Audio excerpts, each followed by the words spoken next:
Along the main coastline the wind already carried a hint of frost, yet the salt air remained mild enough to smooth every sound, rounding corners, gentling edges. The town, a scatter of clapboard houses and shuttered shops, seemed to lean inward as though listening to the hush between waves. From the platform Clara Devreux lifted her luggage, one battered valise, and drew in the quiet, tasting pine resin and distant seaweed. She had come to catalog the papers of the late lighthouse keeper, an uncle she scarcely remembered, but she suspected the true work would prove less tangible. A single street lamp guided her through narrow lanes toward Pelican Cove. Windows glimmered faintly behind lace curtains, each house breathing its own muted warmth. Yet no door opened, no voice called, and the hush felt deliberate, like a pause in an unfinished conversation. At the water's edge the lighthouse stood apart on its granite ledge, tall, pale, and unlit since the keeper's passing. Waves combed the rocks with patient persistence, revealing smooth channels worn by decades of tides. Clara crossed the small footbridge linking shore to island. Boards creaked softly under her steps, echoing across black water. She recalled childhood letters from her uncle, always composed in neat block script, describing shifts of starlight, the hum of lantern gears, and, more obscurely, the murmuring lights that visit after midnight. At 10 she'd found such phrasing entrancing. At 32 she found it faintly melancholy. Inside the keeper's cottage, oil lamps waited trimmed and ready, as if someone anticipated her arrival. Dust lay thin, disturbed only by a faint trail leading from doorway to desk. She followed it, touching the back of a seagrass chair. A ledger rested open on the blotter, ink still black, the final entry dated 3 nights before her uncle's death. One sentence ran beneath a small, precise sketch of the lighthouse lens. The second note drifted again at half-tide, carrying the same 3 words. Nothing else. Clara pressed 2 fingers to the paper, feeling the ghost of the penstroke. The room's stillness deepened. Through the window, the lighthouse tower loomed, a silent silhouette against dim constellations. Somewhere beyond, a foghorn from the mainland moaned, long, low, lingering, then fell quiet, leaving the cottage wrapped in its own small night. She unpacked only a shawl and her notebook, then set water to boil on the old iron stove. Flame hissed softly, granting the air a faint metallic warmth.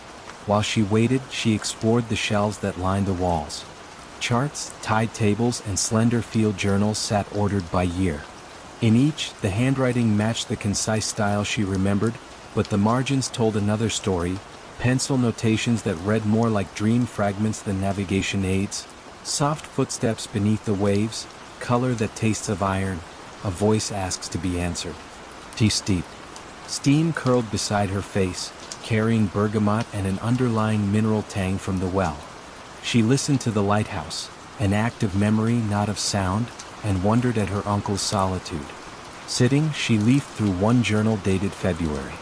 Midway she found an envelope, edges worn, addressed simply, "To the next watcher." Inside lay a narrow strip of parchment bearing a code of dots and dashes, unmistakably Morse. She traced the sequence with a pencil, translating aloud in a near whisper, "Stand at dawn. Listen for the third." The words sent a calm ripple through her. They did not feel ominous. Instead, they resembled an invitation extended across time. She folded the message and slipped it into her pocket. The kettle clicked, flames subsided, and outside, the tide reversed its pull. Sleep came lightly on the cot beside the desk. She drifted in and out, lulled by the sea's slow respirations. Somewhere near dawn, a faint tapping stirred her, the delicate arrhythmic patter of a telegraph key. Eyes half open, she realized the sound came not from any device but from the tower itself, each tap spaced by the hush of water folding back onto sand. Rising, she wrapped the shawl around her shoulders and stepped onto the porch. Gray pre-dawn bleached the horizon. The bridge glimmered with dew, narrow planks shining like bone. She crossed without hurry, letting tide-cooled mist brush her skin. At the tower's base, iron stairs spiraled upward, each rung worn smooth by generations of keepers. She climbed, counting heartbeats instead of steps, until she emerged into the lantern room. The great lens, motionless, caught the first ghost of daylight, scattering soft prisms along the glass walls. Dust motes drifted in gentle currents. Then, from somewhere deeper in the iron ribs, the tapping resumed. 3 slow knocks, a pause, 3 again. Clara traced the source to a brass service panel. It bore a hatch secured only by a single screw, half loosened. She removed it easily, revealing a hollow compartment. Inside lay a small glass bottle sealed with wax. Within the bottle floated a folded ribbon of sea green paper. She withdrew it, fingertips tingling. When unrolled, the ribbon revealed 3 words in her uncle's crisp hand: "Return the echo." Clara inhaled the salt air, steady and patient. Below, the tide reached its quietest moment, neither rising nor falling, the world caught in a held breath. She laid the ribbon flat on the narrow sill and waited. Around her, gulls remained silent, ships invisible. Only the hush of light through glass kept company. Then, somewhere just beyond the breakwater, a different tapping echoed back. 3 crisp beats, a pause, 3 more, carried over water like polite conversation. The sound was subtle, almost coy, as though confirming her presence. Without fully understanding why, Clara felt a smile rise. She reached for the telegraph key mounted near the lens. A relic still wired to nothing, pressed it gently and tapped 3 measured strokes in reply. Silence followed, but it was a living silence, full of promise. The horizon brightened, soft pink staining low clouds. Within the tower, calm settled like a shawl across her shoulders, as though the lighthouse itself sighed in relief. Whatever mystery linked the taps, the bottle, and her uncle's final notes was not demanding solution. It merely asked continuation. She, the next watcher, had answered. The sun edged above the sea, gilding foam and rock. Light touched the lens, sending warm bands across the cabin. Clara folded the sea green ribbon, placed it back inside the bottle, and returned the bottle to the hollow compartment. The hatch closed with a gentle click, a punctuation mark, not an ending. She descended the spiral, step by unhurried step, and crossed the footbridge as the town behind her stirred awake. A gull cried once, then fell quiet. In the cottage she set fresh pages on the desk and began a new ledger, first entry written in steady script. At dawn, the conversation resumed. She paused, listening. Outside, the sea kept its measured rhythm, unhurried, unconcerned. And Winterport, still holding more questions than answers, eased into morning with a calm that asked only to be heard. The music began exactly at midnight, drifting through the stone corridors like a memory made audible. Dr. Helena Voss first heard it on her 3rd night working alone in the Bodleian Library's restricted archives. She had taken the position in Oxford to catalog a recently donated collection of medieval manuscripts. The work required after-hours access when the main library was closed and the ancient building settled into its nighttime stillness. The melody was faint but unmistakable. A single voice, unaccompanied, singing what sounded like a medieval plain chant. The notes seemed to echo from somewhere deep within the building's maze of storage rooms and forgotten chambers. Helena paused in her work, listening. The voice was beautiful but melancholy, carrying words in a language she couldn't identify. After several minutes, the singing faded away, leaving only the familiar whisper of the heating system and the distant sound of Oxford's late-night traffic. She mentioned the music to Dr. Pemberton, the head archivist, the following morning. He looked puzzled, adjusting his wire-rimmed glasses in the way he did when confronted with something unexpected. Music? At midnight? He considered this carefully. These old buildings do strange things with sound. Pipes settling, wind in the ventilation systems.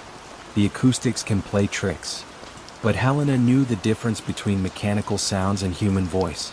The melody had been too pure, too intentional to be anything but deliberate music. The singing returned the next night. This time, Helena left her workstation to investigate. She followed the sound through corridors lined with centuries-old books, past reading rooms where scholars had pondered manuscripts by candlelight long before electricity illuminated their work. The voice seemed to move through the building like a ghost, always just ahead of her footsteps. When she paused to listen more carefully, it would fade.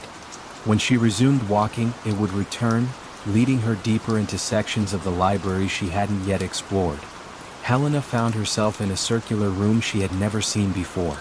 Ancient wooden shelves curved along the walls, filled with manuscripts bound in cracked leather and vellum. In the center of the room stood a single desk with a green-shaded lamp that cast a pool of warm light on its surface. The singing stopped abruptly. In the sudden silence, Helena noticed that the manuscripts surrounding her were all musical notation. Medieval chants, Renaissance madrigals, compositions and systems of notation she had only read about in academic papers. On the central desk lay an open manuscript. The pages were cream-colored vellum, covered with musical notes drawn in faded brown ink. At the top of the page, written in elegant Latin script, were the words Cantus Memoriae, Song of Memory. Helena approached the desk carefully. The manuscript was clearly medieval, possibly 13th century. The musical notation was beautifully illuminated with tiny painted flowers and birds that seemed to dance between the staff lines. But what struck her most was the condition of the pages. Despite their apparent age, they showed no signs of deterioration. No foxing, no brittle edges, no fading of the illuminations. She photographed several pages with her phone, intending to research the piece later. But when she reviewed the images the next morning, they showed only blank vellum. No musical notation. No illuminated decorations. Nothing. Helena returned to the circular room the following night. This time she brought proper archival photography equipment. But when she reached the place where the room should have been, she found only a storage closet filled with cleaning supplies. She spent hours retracing her steps, exploring every corridor and chamber she could access. The circular music room had vanished as completely as if it had never existed. The midnight singing continued, night after night. Helena began to recognize recurring melodic phrases, patterns that suggested this was not random vocalization but a complete, structured composition. She started bringing a small recorder to work, hoping to capture the music for analysis. The device picked up only silence, even when the singing was clear and distinct to her ears. Helena delved into the history of the Bodleian Library, searching for any reference to musical manuscripts or mysterious phenomena. In a 19th century librarian's journal, she found a curious entry. The night music continues to perplex. Brother Thomas insists he hears plain chant in the early hours, always the same melody. I have searched every chamber and found no source. Perhaps the stones themselves remember the prayers once sung within these walls. Further research revealed that parts of the library had been built on the foundations of a medieval monastery. The monks of St. Bartholomew had been known for their musical scholarship and had maintained one of England's finest collections of sacred music before the dissolution. Helena began to understand that she might be hearing not present music, but musical memory embedded in the very stones of the building. The voice that sang each midnight belonged to no living person, but to the accumulated echo of centuries of devotional song. On her final night in the archives, Helena completed her cataloging work early and sat quietly in the main reading room, waiting for midnight. When the familiar voice began its nightly song, she didn't try to follow it or record it. Instead, she simply listened. The melody was heartbreaking in its beauty, carrying within its notes all the longing and faith of voices long silenced. It spoke of dedication to something larger than individual existence, of the human need to create beauty even in isolation, of the way music could bridge the gap between the living and the dead. As the song faded with the approach of dawn, Helena whispered a quiet thank you to the darkness. Some gifts, she had learned, were meant to be received rather than captured. Some mysteries were more beautiful when left unsolved. The music stopped after that night. But sometimes, when Helena worked late in other libraries and archives around the world, she would pause in her cataloging and listen carefully to the silence. And occasionally, very occasionally, she would catch the faintest echo of that midnight voice, singing its eternal song of memory through the patient stones of ancient buildings. The village of Saint Roch lay folded among low Provençal hills, its stone lanes warmed by centuries of sun, yet tonight a muted coolness drifted in from the fields. Shadows lengthened across shuttered cottages, carrying the faint scent of crushed time. Above the tiled roofs, the abandoned Monastère de Trois Sources rose like a pale memory, arches silvered by moon-ready light. Although the monks had departed decades ago, Travelers still spoke of quiet footprints and candle glow glimpsed through broken cloisters when evening settled. Emile Durant arrived on foot, coat brushed with road dust, carrying a leather folio and a single fountain pen. The village mayor had written him with polite urgency. Lost hymnals had surfaced in the monastery library, pages fragile as moth wings, and required a careful hand. Emile agreed, drawn by the chance to listen for echoes in forgotten halls. He found lodging above the bakery where warm bread cooled on wide oak boards.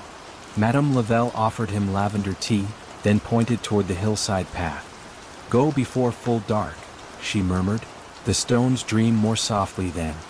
He started at twilight, feet crunching along a chalky track lit by dusky gold. Crickets kept a measured cadence, leaving ample space between their songs. Midway, a small spring bubbled beside a fig tree, its water clear, its voice subdued as though reciting prayers. Emile paused, knelt, and touched the surface. The ripples traveled outward in perfect circles, slow, deliberate, like breath before sleep. The monastery gate, wrought iron faded to moss green, stood slightly ajar. A sigh of wind moved through, lifting a dry leaf that spiraled upward, then settled again. Inside, the main courtyard opened wide to the sky. Cloister arches framed pockets of shadow where vines climbed with patient insistence. Marble benches lined the walk, edges worn smooth by silent congregations of time. Somewhere deeper, a single bird called once, a soft note, then fell still. Emile's lantern cast amber ovals along the flagstones. He followed the corridor toward the scriptorium, guided by memory of monastic plans he had studied in dusty archives. Doors hung open on silent hinges, revealing small cells, each furnished only by stone slab beds and the lingering odor of beeswax. He reached the library without misstep. There, tall windows admitted violet twilight, brushing shelves that held fewer volumes than he expected. A long reading table occupied the center, its surface clean but for a stack of loose parchment bound by twine. He set the lantern down, its glow settling like calm water. Untying the stack, he discovered not hymnals but delicately inked maps of underground channels, annotated in Latin and Old Provençal. Margins bore faint music notes, neumes drifting between coordinates. Beneath each map lay a sheet of vellum embossed with 3 words, always the same, sub aqua sonnet. Beneath the water it sounds. Emile traced a fingertip across the phrase, savoring the smoothness. Somewhere nearby, a drop of water fell, quiet and sure as though agreeing. He looked up. No rain leaked through the tiled roof. Another droplet answered from deeper within the stacks, then another, marking an unhurried tempo. He followed. The droplets led him to a narrow stair descending beneath the library. Cool air met him, scented faintly of river stone. He descended, counting each shallow step, until the passage opened into a circular chamber carved directly into bedrock. The lantern glow revealed a shallow pool at the center, its surface unbroken, reflecting the low arched ceiling. Around the pool, inscriptions spiraled outward, lines of chant etched in patient hands. The first words mirrored those on the vellum, sub aqua sonnet. He knelt at the edge. The water was clear, holding the ceiling's reflection with tranquil loyalty. Then, almost imperceptibly, a murmur rose, soft, resonant, neither word nor melody, more vibration than voice. It reminded Emile of a tuning fork held beside the ear, a hum that asked nothing yet lingered. The sound grew by half a breath, then receded, leaving silence even gentler than before. He did not attempt to scoop the water. Instead, he spoke a single greeting in Latin, a courtesy to whatever memory lingered here. The pool answered with 3 concentric ripples that rolled outward, then vanished. On instinct, Emile opened his folio, drew a fresh sheet, and transcribed the moment.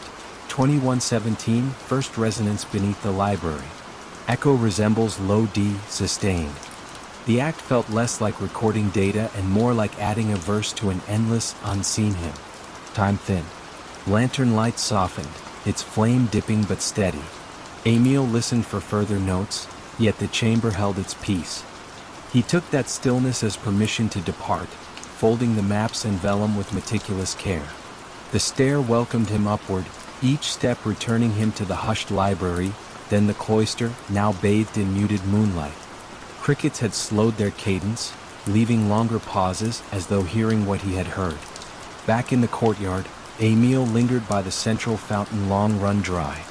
He imagined water once singing here too, multiplying the hidden chant beneath the library. The quiet held him easily, like deep blankets on a cool night. He whispered thanks, though unsure to whom, and retraced his path to the gate. Descending the hillside, he felt no urge to rush. Around him, olive trees stood silver under the moon, leaves trembling with mild breeze. Each footstep stirred faint dust, rising then settling, a gentle punctuation. By the time he reached the bakery, the village slept. Even the ovens cooled, their heat folded into crusts awaiting dawn. In his small room, Emile set the folded maps on the bedside table. He left the window ajar, allowing the night air, and perhaps a distant, submerged chord, to drift through. Before extinguishing his lamp, he added one final note to his journal. The monastery keeps its choir, though the mouths are water and stone. I was merely audience. Lying back, he felt the hush of Saint Roche settle around him, steady, composed.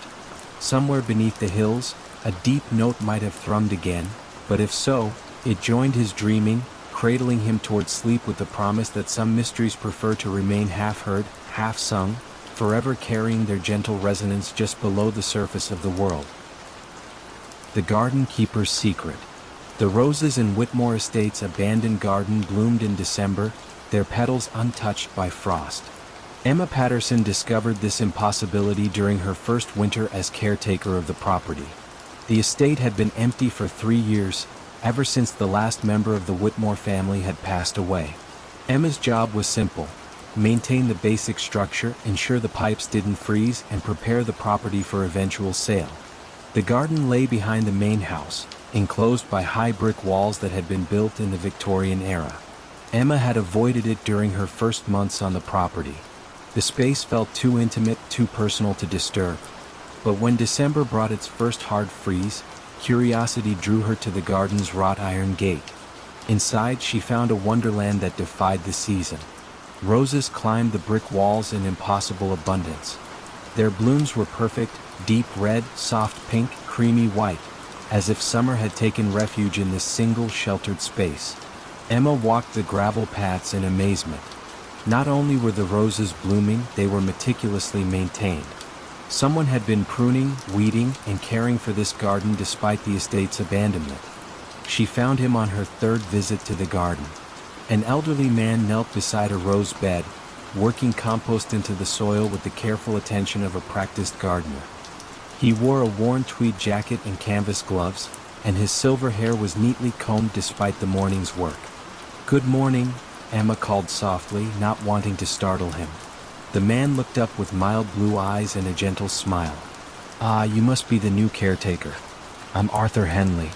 I hope you don't mind my being here." Emma stepped closer, noting the quality of his work. The rose beds were immaculate, the paths swept clean, every plant showing signs of expert care. "I don't mind at all, but I'm curious.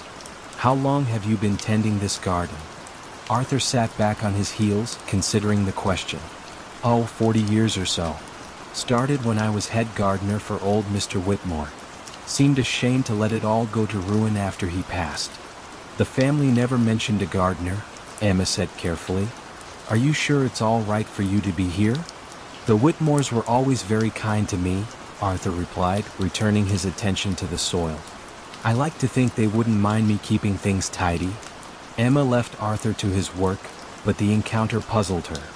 If he had been the estate's gardener, surely his continued presence would have been mentioned in the property management documents. She made a note to contact the lawyers handling the estate. The law firm's response was prompt and slightly impatient. There was no record of an Arthur Henley ever being employed at Whitmore Estate. No arrangements had been made for garden maintenance. The family had specifically requested that the grounds be left unattended until the sale was finalized. When Emma returned to the garden the next morning, she found Arthur deadheading roses with a pair of silver secateurs that caught the weak winter sunlight. "Arthur," she said gently, I need to ask you about your arrangement with the Whitmore family." He paused in his work, studying a particularly fine bloom before carefully cutting it and laying it in a wicker basket beside him. "I started working here in 1962, he said slowly. Young Mr. Edward had just inherited the property from his father. I was 23, fresh out of horticultural college. Edward gave me free rein with this garden. Said it was his mother's favorite place, and he wanted it to stay beautiful in her memory." Arthur's eyes grew distant, focused on something beyond the garden walls. Edward's wife, Patricia, loved the roses too. She would bring her tea out here every afternoon, sit on the bench by the fountain. After she died, Edward stopped visiting the garden. But he asked me to keep it going. For her sake, he said. Emma listened, calculating dates in her head.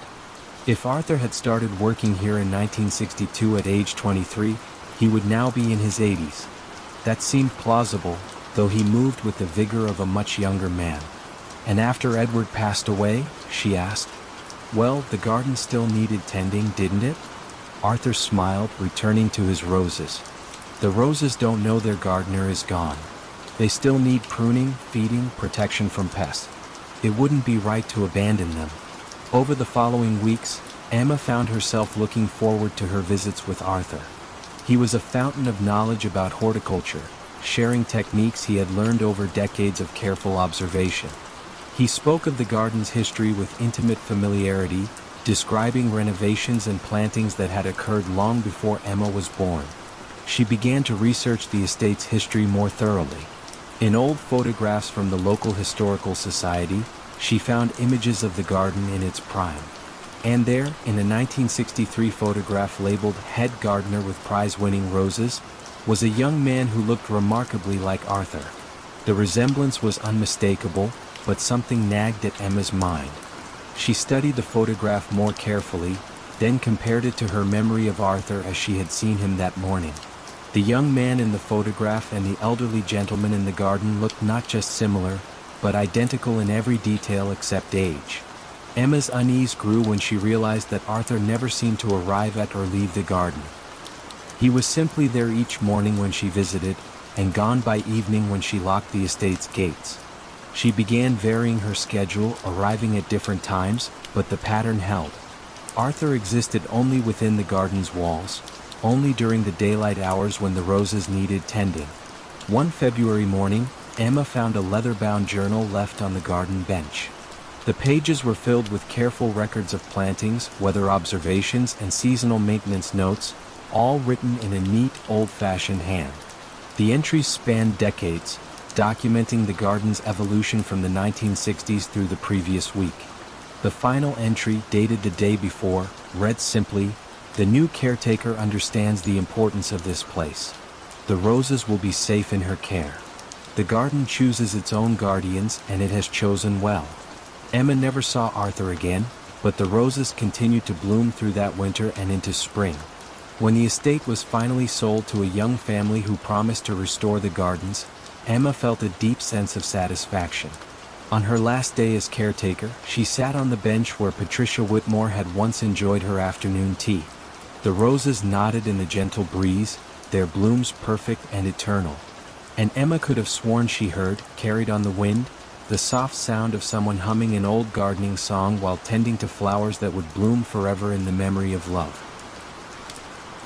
Mist drifted through the firs in languid skeins, softening every branch and hush-worn path that wound toward the old courthouse on the ridge. Once a fashionable spa, the stone villa now stood empty, shutters drawn like sleeping eyelids, its mineral springs long cooled. Tonight the air tasted faintly of pine resin and distant thunder, though no storm threatened. A single lantern bobbed along the track, carried by Matthias Engel, a translator sent to examine trunks of correspondence left behind by the last proprietor. His coat gathered droplets of mist as he climbed, yet the quiet held him lightly as if the forest itself wished him gentle passage. At the wrought iron gate the hinges sighed, then accepted his push without protest. Ivy shivered across the rails, releasing the scent of damp earth. Inside the courtyard, gravel crunched underfoot in a rhythm that matched the faraway clock. 4 steps, a pause, another 4. Windows above showed neither candle nor reflection, yet Matthias imagined someone observing, not with eyes, but with the slow, patient awareness of a place remembering its purpose. He placed his lantern on the veranda rail, withdrew the brass key entrusted to him, and unlocked the oak doors. The entrance hall greeted him with cool, mineral air, like the echo of bygone baths. Long mirrors lined the walls, their silvering clouded to soft pewter. Between them hung pastel murals depicting mountain springs, each scene framed by curling acanthus leaves. Colors, though faded, still carried a quiet glow. On the mosaic floor a map of the region spread underfoot, its river tiles glinting whenever the lantern swung. Matthias paused, letting the Kelbach stream at his boot side glimmer blue for a heartbeat before continuing toward the writing room indicated on his instructions. The room waited at the far end of a corridor, door ajar. Shelves embraced 3 walls. On the 4th, tall windows overlooked the valley, panes fogged by the night mist. A mahogany desk, polished to a muted sheen, held a single oil lamp already lit. Matthias frowned gently. No caretaker was scheduled for another day, but he felt no alarm. The flame wavered once, then steadied, bright enough to read without harshness. Beside the lamp rested a wooden crate filled with letters, each envelope edged in pale green. The topmost bore no address, only a wax seal impressed with a tiny water droplet. He opened it with careful fingers. Inside lay a folded sheet and 3 words in delicate script: "Wait for silence." Nothing more. He set the note aside, removed his notebook, and began cataloging dates and handwritings. French, Hungarian, occasionally archaic German, each mentioning the listening spring in passing, as though all correspondence took the phrase for granted. Outside, the village clock chimed again, 9:30, its tone softened by distance and woodlands. As the last vibration faded, something within the villa answered, a faint gurgle like water shifting through hidden pipes. The sound traveled under the floorboards, paused beneath the writing room, then hushed. Matthias inclined his head, recognizing a pattern akin to breath. Inhale, hold, exhale. He remembered the note's instruction and set his pen down. He closed his eyes. The villa's hush deepened, settling around him like wool. Somewhere in that woven quiet he discerned a whisper, too low for words, but shaped like language nonetheless. It moved through the shelves, brushed the lamp glass, glided along the ceiling moldings, then found rest at the desk's edge. When he opened his eyes, a fresh envelope lay atop the crate. Wax still gleamed liquid. He opened it. This time, the paper held a short passage in fluid French. Consult the map beneath the mirror when the spring speaks twice. Beneath the text, someone had drawn a simple symbol, a circle split by a wavy line. Matthias turned the page. The reverse was blank but faintly damp, as though dipped in cool water seconds before. He slipped the note into his pocket. The hallway mirrors awaited, surfaces smudged by decades. He approached the largest, lantern lifted. Beneath its frame, just visible through a film of dust, lay a hinged panel no broader than a palm. He pressed gently. The panel slid aside to reveal a recessed niche containing a folded cloth map. Its linen surface felt chilled, almost freshly laundered, though the ink bore a century-old hand. The wavy line bisected the central circle, identical to the symbol on the note. At its center a dot glowed faintly, phosphorescent paint, still alive after so long. As Matthias studied the mark, the water gurgle returned, 2 gentle surges rising from the floorboards as if the house were clearing its throat. He pictured subterranean channels, springs still pulsing beneath stone and tile, keeping faith with their origins. According to the map, a staircase at corridor's end led downward to a small pool once reserved for hydrotherapy. Lantern held steady, he followed. The stairs descended in even spirals, walls cool and damp. At the bottom a vaulted chamber opened, lit by neither lamp nor window, yet possessing a tender glow from mineral veins within the stone. In its center lay a circular basin of milky quartz, water rippling though no pipe discharged. The surface quivered as he approached, sending rings outward in courteous greeting. He knelt, hearing again that soft, near-speech cadence, a consonant of water, a vowel of air. Remembering childhood folklore, he whispered a simple salutation. The ripples slowed. Within their concentric echoes he glimpsed reflections, not of himself but of long-ago bathers easing into the same pool, their faces peaceful, listening. The image faded, leaving ordinary water awaiting the next ripple. Matthias dipped a fingertip. The temperature proved neither cold nor warm, but precisely like human skin, erasing boundary between observer and source. He returned upstairs carrying only the memory of that touch. The writing room remained unchanged save for one detail. The oil lamp, nearly spent, cast a dimmer halo. On the desk lay a final envelope. He opened it to find a line in English this time, printed rather than written. Catalog complete when the listener is heard. Beneath, a drop of quartz dust glimmered, echo of the basin below. Matthias packed the letters carefully, noting their order, then extinguished the lamp. As darkness settled, the villa sighed, satisfied. He stepped onto the veranda. Dawn's first gray hinted behind the pines, and the air, though unmoving, carried the faintest murmur, two pulses of the hidden spring, answering one another beneath layers of earth and time. He closed the gate without hurry, lantern now dark. In the valley, the village clock marked 6 o'clock, each chime tempered by morning mist. Between the strokes lay wide, lucid quiet, reminding him of the basin's calm skin.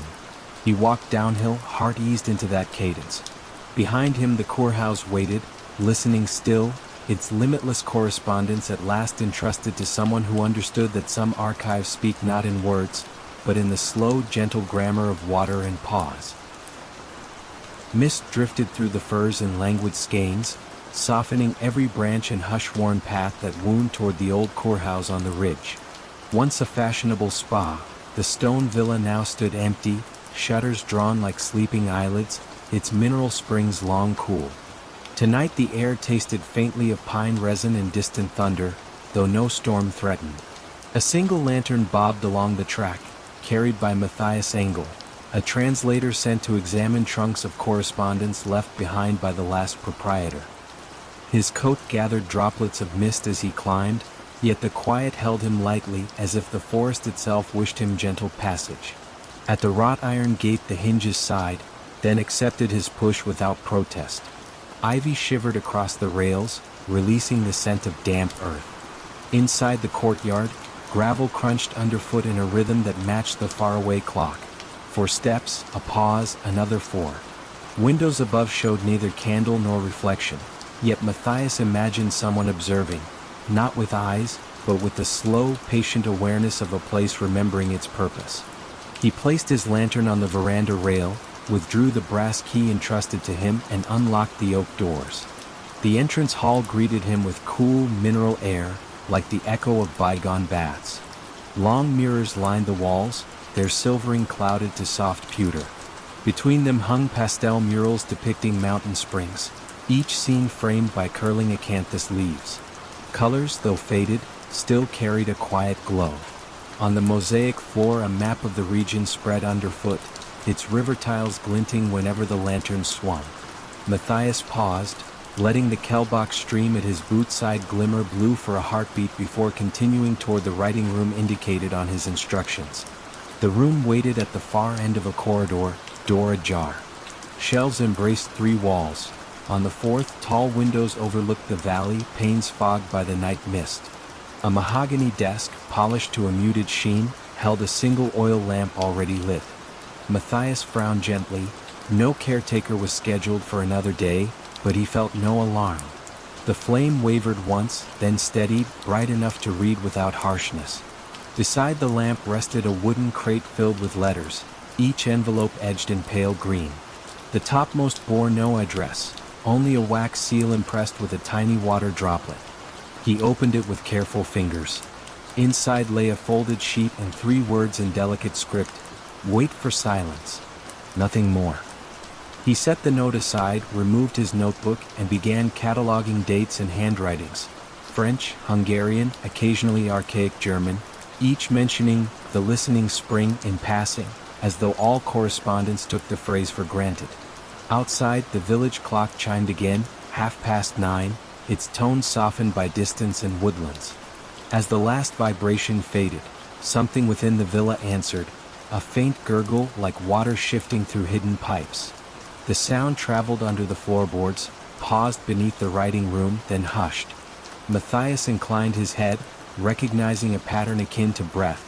Inhale, hold, exhale. He remembered the note's instruction and set his pen down. He closed his eyes. The villa's hush deepened, settling around him like wool. Somewhere in that woven quiet he discerned a whisper, too low for words, but shaped like language nonetheless. It moved through the shelves, brushed the lamp glass, glided along the ceiling moldings, then found rest at the desk's edge. When he opened his eyes, a fresh envelope lay atop the crate. Wax still gleamed liquid. He opened it. This time, the paper held a short passage in fluid French. Consult the map beneath the mirror when the spring speaks twice. Beneath the text, someone had drawn a simple symbol, a circle split by a wavy line. Matthias turned the page. The reverse was blank but faintly damp, as though dipped in cool water seconds before. He slipped the note into his pocket. The hallway mirrors awaited, surfaces smudged by decades. He approached the largest, lantern lifted. Beneath its frame, just visible through a film of dust, lay a hinged panel no broader than a palm. He pressed gently. The panel slid aside to reveal a recessed niche containing a folded cloth map. Its linen surface felt chilled, almost freshly laundered, though the ink bore a century-old hand. The wavy line bisected the central circle, identical to the symbol on the note. At its center a dot glowed faintly, phosphorescent paint, still alive after so long. As Matthias studied the mark, the water gurgle returned, two gentle surges rising from the floorboards as if the house were clearing its throat. He pictured subterranean channels, springs still pulsing beneath stone and tile, keeping faith with their origins. According to the map, a staircase at corridor's end led downward to a small pool once reserved for hydrotherapy. Lantern held steady, he followed. The stairs descended in even spirals, walls cool and damp. At the bottom a vaulted chamber opened, lit by neither lamp nor window, yet possessing a tender glow from mineral veins within the stone. In its center lay a circular basin of milky quartz, water rippling though no pipe discharged. The surface quivered as he approached, sending rings outward in courteous greeting. He knelt, hearing again that soft, near-speech cadence, a consonant of water, a vowel of air. Remembering childhood folklore, he whispered a simple salutation. The ripples slowed. Within their concentric echoes he glimpsed reflections, not of himself but of long-ago bathers easing into the same pool, their faces peaceful, listening. The image faded, leaving ordinary water awaiting the next ripple. Matthias dipped a fingertip. The temperature proved neither cold nor warm, but precisely like human skin, erasing boundary between observer and source. He returned upstairs carrying only the memory of that touch. The writing room remained unchanged save for one detail. The oil lamp, nearly spent, cast a dimmer halo. On the desk lay a final envelope. He opened it to find a line in English this time, printed rather than written. Catalog complete when the listener is heard. Beneath, a drop of quartz dust glimmered, echo of the basin below. Matthias packed the letters carefully, noting their order, then extinguished the lamp. As darkness settled, the villa sighed, satisfied. He stepped onto the veranda. Dawn's first gray hinted behind the pines, and the air, though unmoving, carried the faintest murmur, two pulses of the hidden spring, answering one another beneath layers of earth and time. He closed the gate without hurry, lantern now dark. In the valley, the village clock marked 6 o'clock, each chime tempered by morning mist. Between the strokes lay wide, lucid quiet, reminding him of the basin's calm skin. He walked downhill, heart eased into that cadence. Behind him the courthouse waited, listening still, its limitless correspondence at last entrusted to someone who understood that some archives speak not in words, but in the slow, gentle grammar of water and pause. Savannah's summer night breathed gently, perfumed by gardenias and damp brick. Gas lamps flared in measured halos along the quiet paths, lending each cobblestone the hush of a long-kept secret. Across the square rose Whitfield House, an early federal mansion of worn red stucco and green shutters that seldom opened. Its balcony sagged beneath ivy, and its rooms, according to polite rumor, held more echoes than furniture.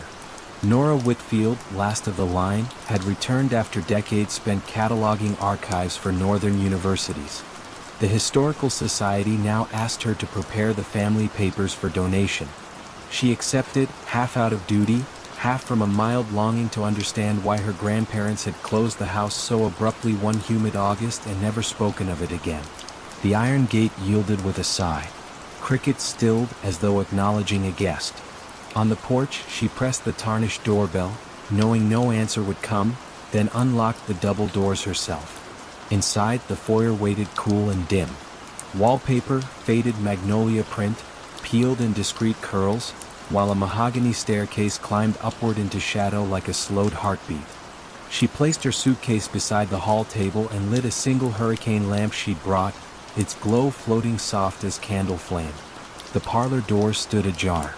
Within, silver-framed mirrors rested face down on sideboards, and a grand piano slept beneath a cotton sheet. A faint metallic ticking drifted from somewhere deeper, unhurried, as though measuring not seconds but sighs. She followed it to the rear library.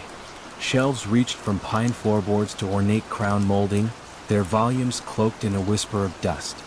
At the room's center, beneath a skylight veiled by cobwebbed lace, sat an octagonal reading table. Upon it rested the source of the ticking, a slim metronome of jasper and brass, its pendulum swaying with mesmeric grace. Yet no one had set it in years. Its key lay untouched beside it. The beat was slow, perhaps 40 per minute, pausing almost imperceptibly at each arc's end, as though deciding whether to continue. Nora set her lamp down and watched 2 full cycles, feeling her pulse slip into step. A faint breeze sighed through the cracked window frame, rustling pages of a ledger that lay open near the metronome. In careful, looping hand it recorded sentences, each on its own line. 8:04 garden gate clicks. 8:07 fountain recedes. 8:10 clock resumes voice. The last entry bore tonight's date, though no one but Nora had crossed the threshold. She gently touched the page. The ink was still damp. Outside the library, a corridor led toward a conservatory added during the 1890s. She remembered vague childhood tales of orchids blooming there through Christmas. Moving with measured calm, she opened the glass door. Warm night air met her, fragrant with something faintly citrus though she saw no trees. Moonlight, sifted through dusty panes, dappled the tiled floor in pale lozenges. Between empty planter boxes stood a wrought iron music stand, its sheet holder bare, yet small clothespins remained as if awaiting a score. As she lingered, the metronome's beat reached faintly through the doorway. Tick, pause, tock, pause, blending with distant fountain hush from the square. She sensed a subtle consonance. The beat aligned with the fountain's spurts, 2 slow pulses followed by a weary hush of water landing. Childhood memory flickered, her grandmother guiding her through this very space at dusk, saying only, "Listen for the rests." Back in the library, the metronome continued, but something new had joined its rhythm. The piano in the parlor gave a gentle, damped chord, 3 notes, brushed rather than struck. Linen still covered the instrument. No key was visible. The sound faded like a breath into cotton. Nora neither startled nor hurried.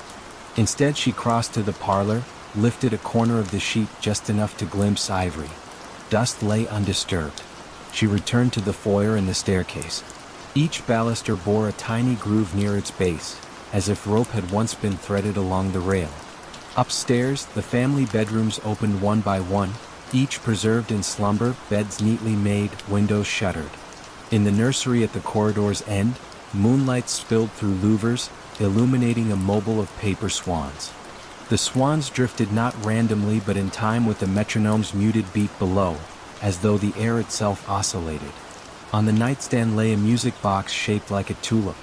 Its winder protruded expectantly. Nora turned it half a rotation. Instead of a song, the box produced a measured silence, an almost palpable pause, then a single chime no larger than a raindrop hitting tin. Another pause followed, then a second chime. The sequence mirrored the library's ticking, slow and deliberate. She stopped the winder. The mobile stilled, the unseen piano fell silent. Only the metronome remained steady. A thought arrived quietly. The house was practicing, like an ensemble warming to a composition written entirely in rests and faint entrances. Perhaps her grandparents had not abandoned it but simply stepped back to let the piece play itself to conclusion. Back downstairs she closed the ledger, added one new line in pencil. 8:40, listener entered. Movement continues. She did not touch the metronome. She left mirrors face down, respecting their chosen hour, and locked the front doors behind her. Crossing the square, she paused by the fountain. Its cascade now seemed closer, no longer distant, and its rhythm aligned exactly with the pulse still audible in her thoughts. Gas lamps hummed. Spanish moss swayed like satin ribbons marking time. Whitfield House rested in shadow, content, it seemed, to continue its nocturne until the right cadence found release. Nora walked on toward the guest house where she would sleep, feeling her own footsteps merge with the slow counting all around. The night, the gardenias, the moss-laden oaks, everything measured breaths between gentle notes. Tomorrow she would begin boxing letters and journals, but tonight she suspected the house required only company, not classification. Behind her, a final chord, soft, gracious, floated from the shuttered mansion, then resolved into quiet. The fountain answered with one heavier splash. Both sounds ebbed, leaving Forsyth Square wrapped in a stillness so complete it felt almost warm, a hush shaped precisely to cradle sleep. The Highland platform, half hidden by broom and heather, had not seen a scheduled arrival for 30 years, yet its timber beams still smelled of creosote and distant journeys. Wind slipped through broken panes in the signal box, carrying peat smoke from scattered crofts and the low murmur of the nearby lock. On most nights only owls kept watch, but tonight an archivist named Nora Dewar stepped from a modest hire car, her breath hanging pale in the lantern glow. She had driven north at the request of the Rail Heritage Trust, tasked with surveying line records rumored to remain in the old parcel office. The work sounded straightforward, yet the letter hinted at something quieter. Unsent dispatches, perhaps, or manifests written in a hand no one could place. Nora enjoyed such gentle puzzles. She fetched her satchel, locked the car, and followed a gravel path softened by moss toward the waiting room door. The door yielded with a civilized sigh. Dust and cold greeted her, not brusquely but with the steady patience of places in use to company.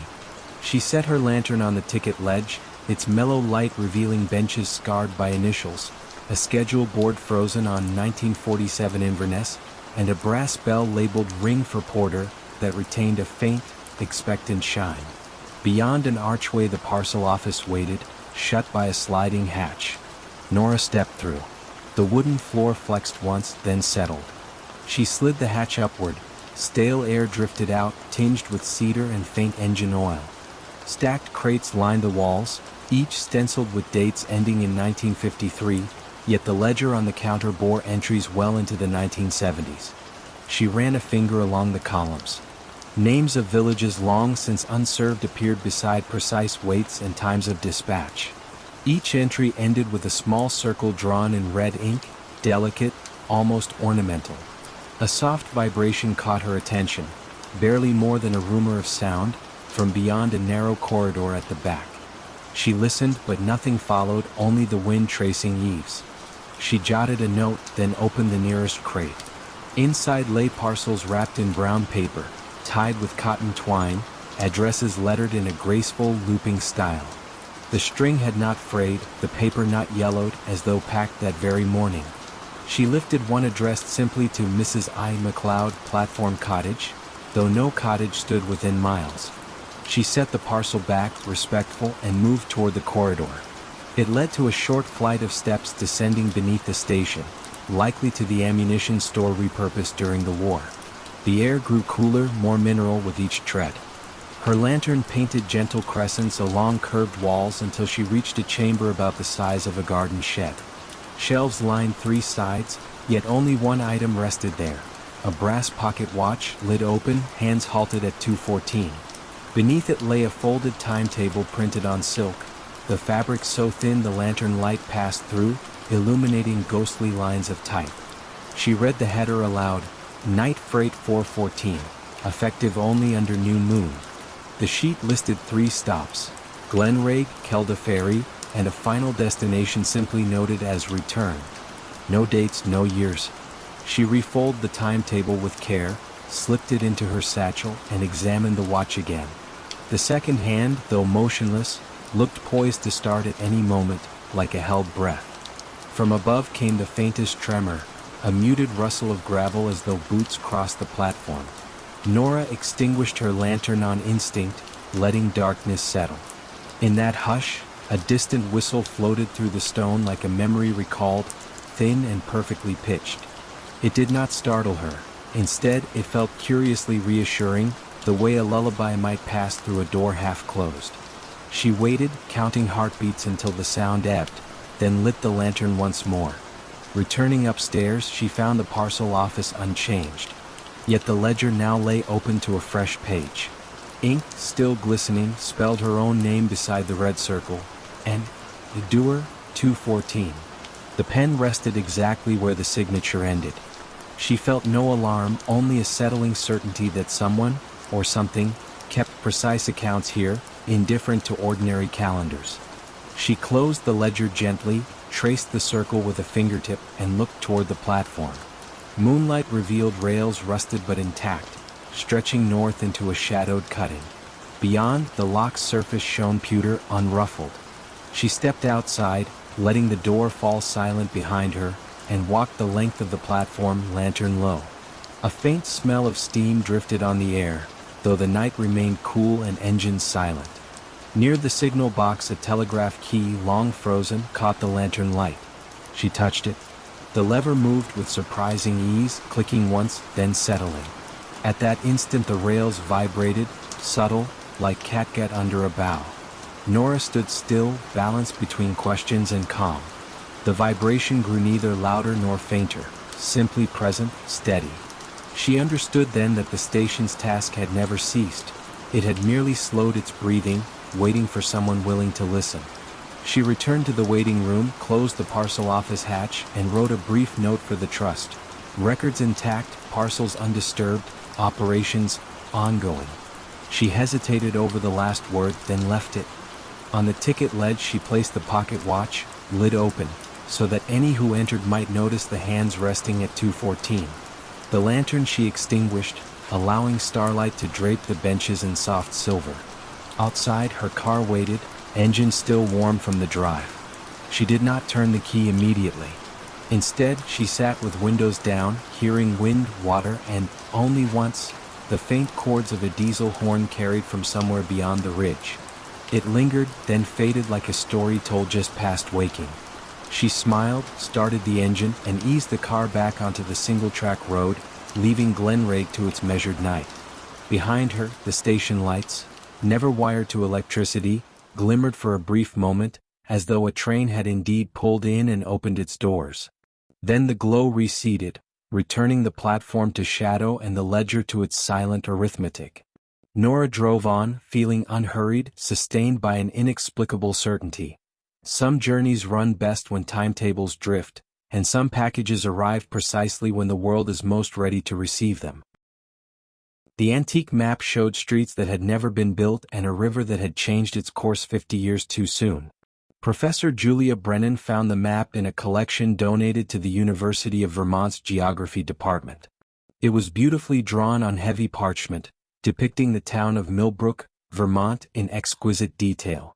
The cartographer's signature in the lower right corner read, M. Thorne, 1952. What puzzled Julia was the map's impossible accuracy about things that hadn't yet happened. It showed the bypass highway that wasn't built until 1967. It depicted the shopping center constructed in the 1980s. Most remarkably, it showed the Millbrook River following a channel it had only carved after the Great Flood of 1978. Julia had been researching historical cartography for her dissertation on how maps reflect both geography and aspiration. This particular map seemed to document not the past, but somehow, impossibly, the future. She drove to Millbrook on a gray October afternoon to investigate. The town sat nestled in a valley between gentle hills, its main street lined with maple trees that had turned brilliant shades of gold and crimson. It was exactly as depicted on the mysterious map, down to the smallest details. At the Millbrook Historical Society, Julia met Mrs. Eleanor Whitman, a woman in her 70s whose family had lived in the area for generations. Thorne? Mrs. Whitman repeated, adjusting her reading glasses to examine the map Julia had brought. Oh my, yes. That would be Margaret Thorne. She was quite the local character. Spent most of her life drawing maps of places around here. Can you tell me about her? Mrs. Whitman led Julia to a display case in the corner of the small museum. Inside were several maps, all bearing the same signature and displaying the same impossible prescience about future developments. Margaret was born here in 1923, Mrs. Whitman explained. Her father was a surveyor and she learned the trade from him. But Margaret's maps were unusual. She would spend weeks walking every inch of the area she was documenting. People said she could sense things about the land that others couldn't see. Julia examined the maps in the display case. Each one showed a different area of Vermont, and each contained details that shouldn't have existed when it was drawn. A map dated 1954 showed ski trails that weren't cut until the 1960s. Another from 1948 depicted a lake that was created by a dam built in the 1950s. Did anyone ever ask her how she knew these things would be built? Mrs. Whitman smiled, the expression carrying decades of fond memory. Oh, people asked. Margaret would just say she drew what the land wanted to become. She claimed she could see the potential in every hill and valley, every bend in the river. Is she still alive? Margaret passed away in 1985. But she left quite a collection of maps. Her daughter Caroline inherited them all. Julia felt a flutter of excitement.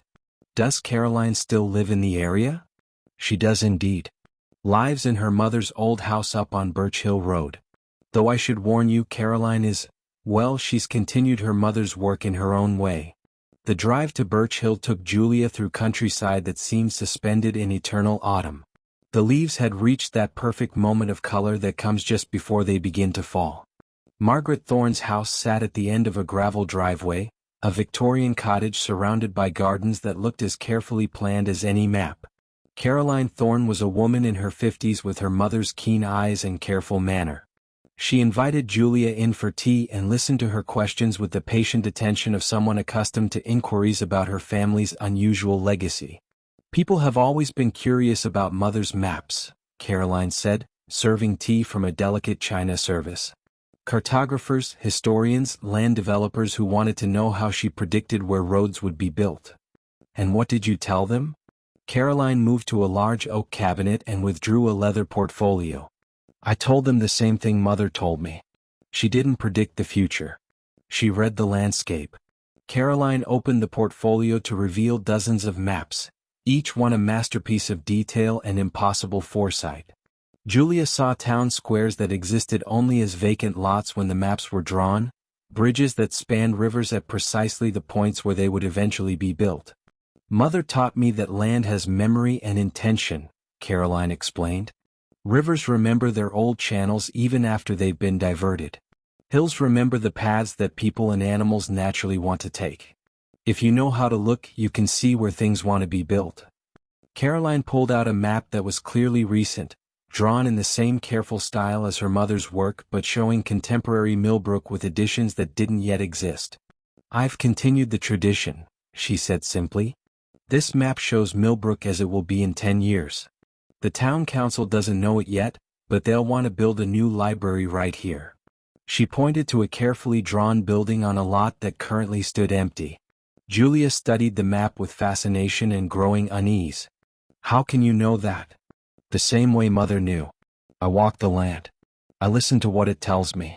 Every place has a destiny, Professor Brennan. Some people build against that destiny and struggle. Others learn to work with it and find that their projects succeed beyond their wildest hopes. Caroline returned the maps to their portfolio with careful reverence. Mother always said that the best maps don't just show where things are. They show where things belong. As Julia drove back to Burlington that evening, she found herself looking at the landscape with new eyes.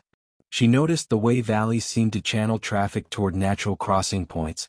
She observed how hilltops invited the placement of houses and how rivers carved paths that seemed to anticipate the bridges that would eventually span them.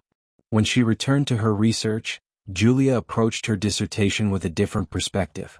She began to write about maps not as static documents of what exists, but as conversations between human intention and the subtle preferences of the land itself.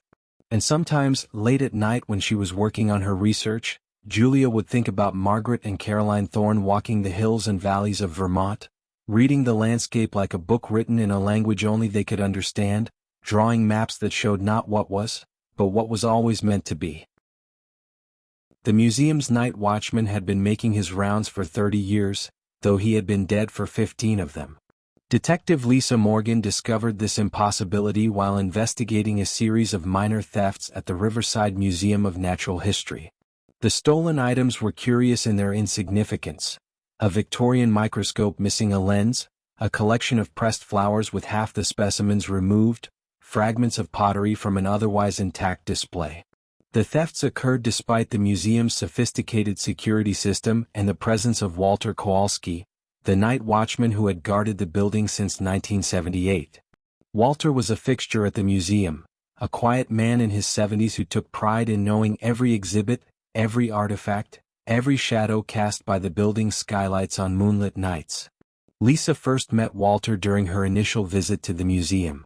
She found him in the paleontology wing at 3 in the morning, making his methodical rounds with a small flashlight and a clipboard where he noted the time and location of each security check.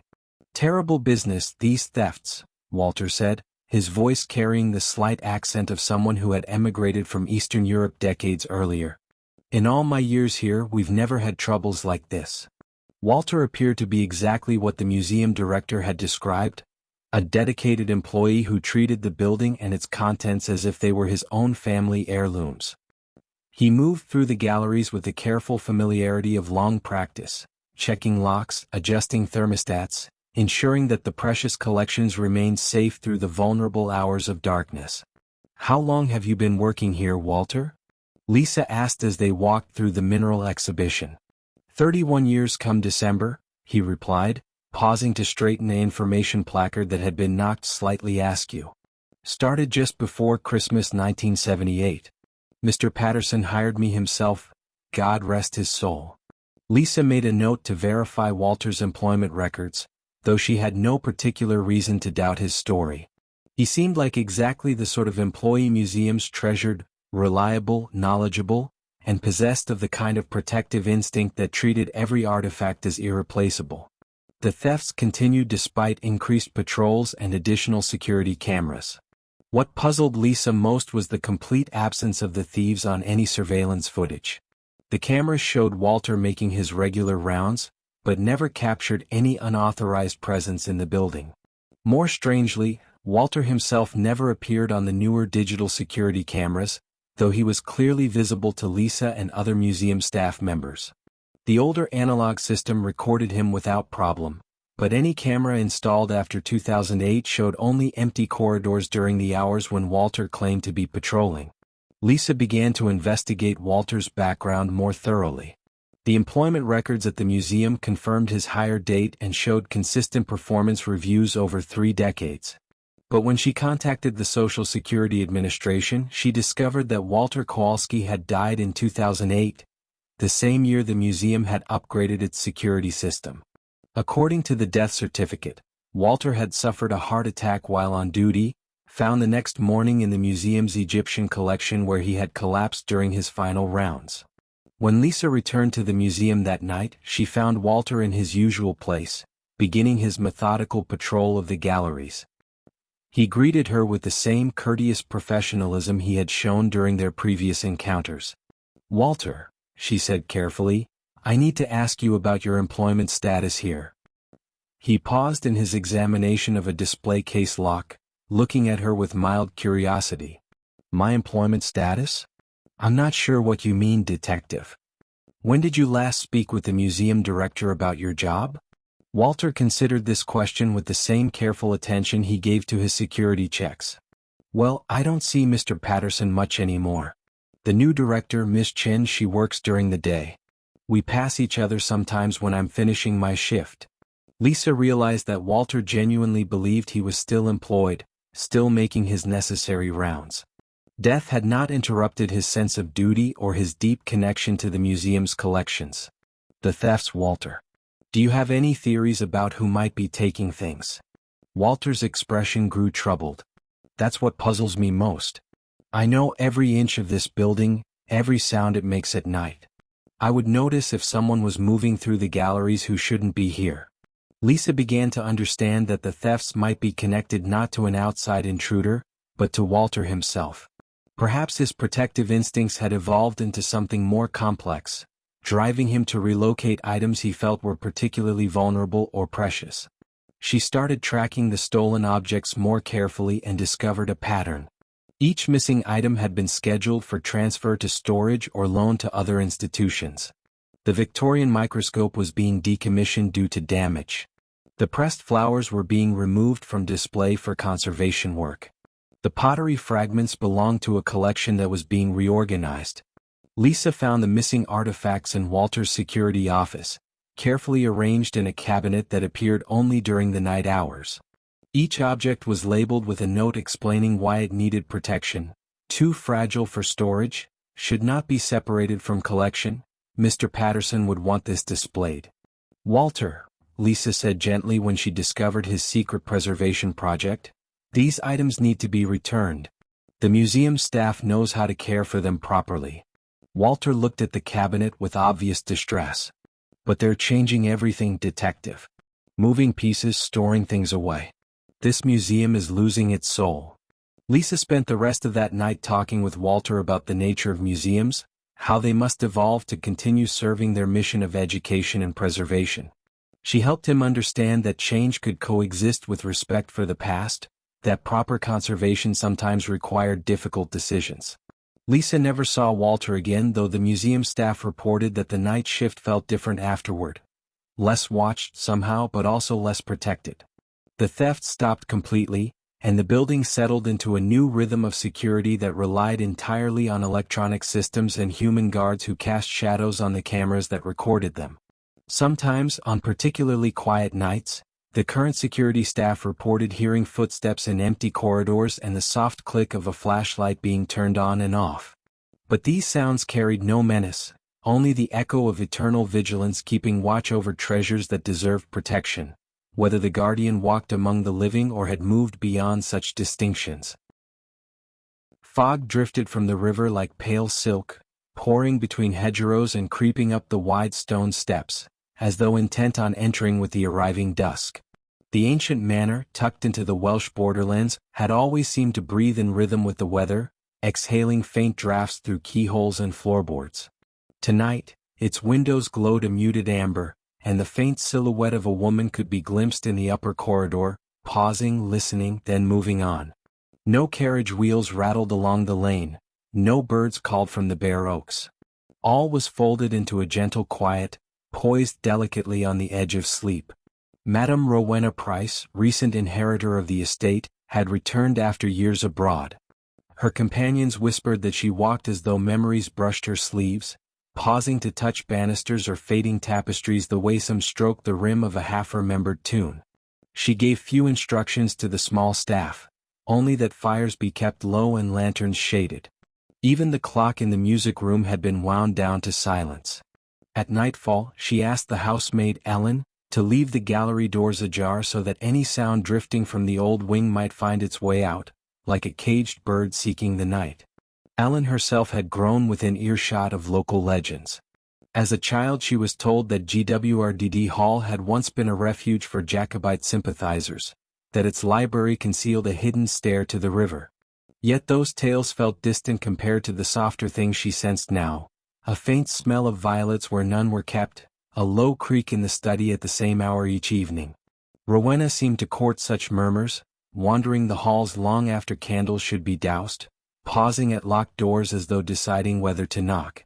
On this particular night, snow began to fall, small soundless crystals that thickened the air.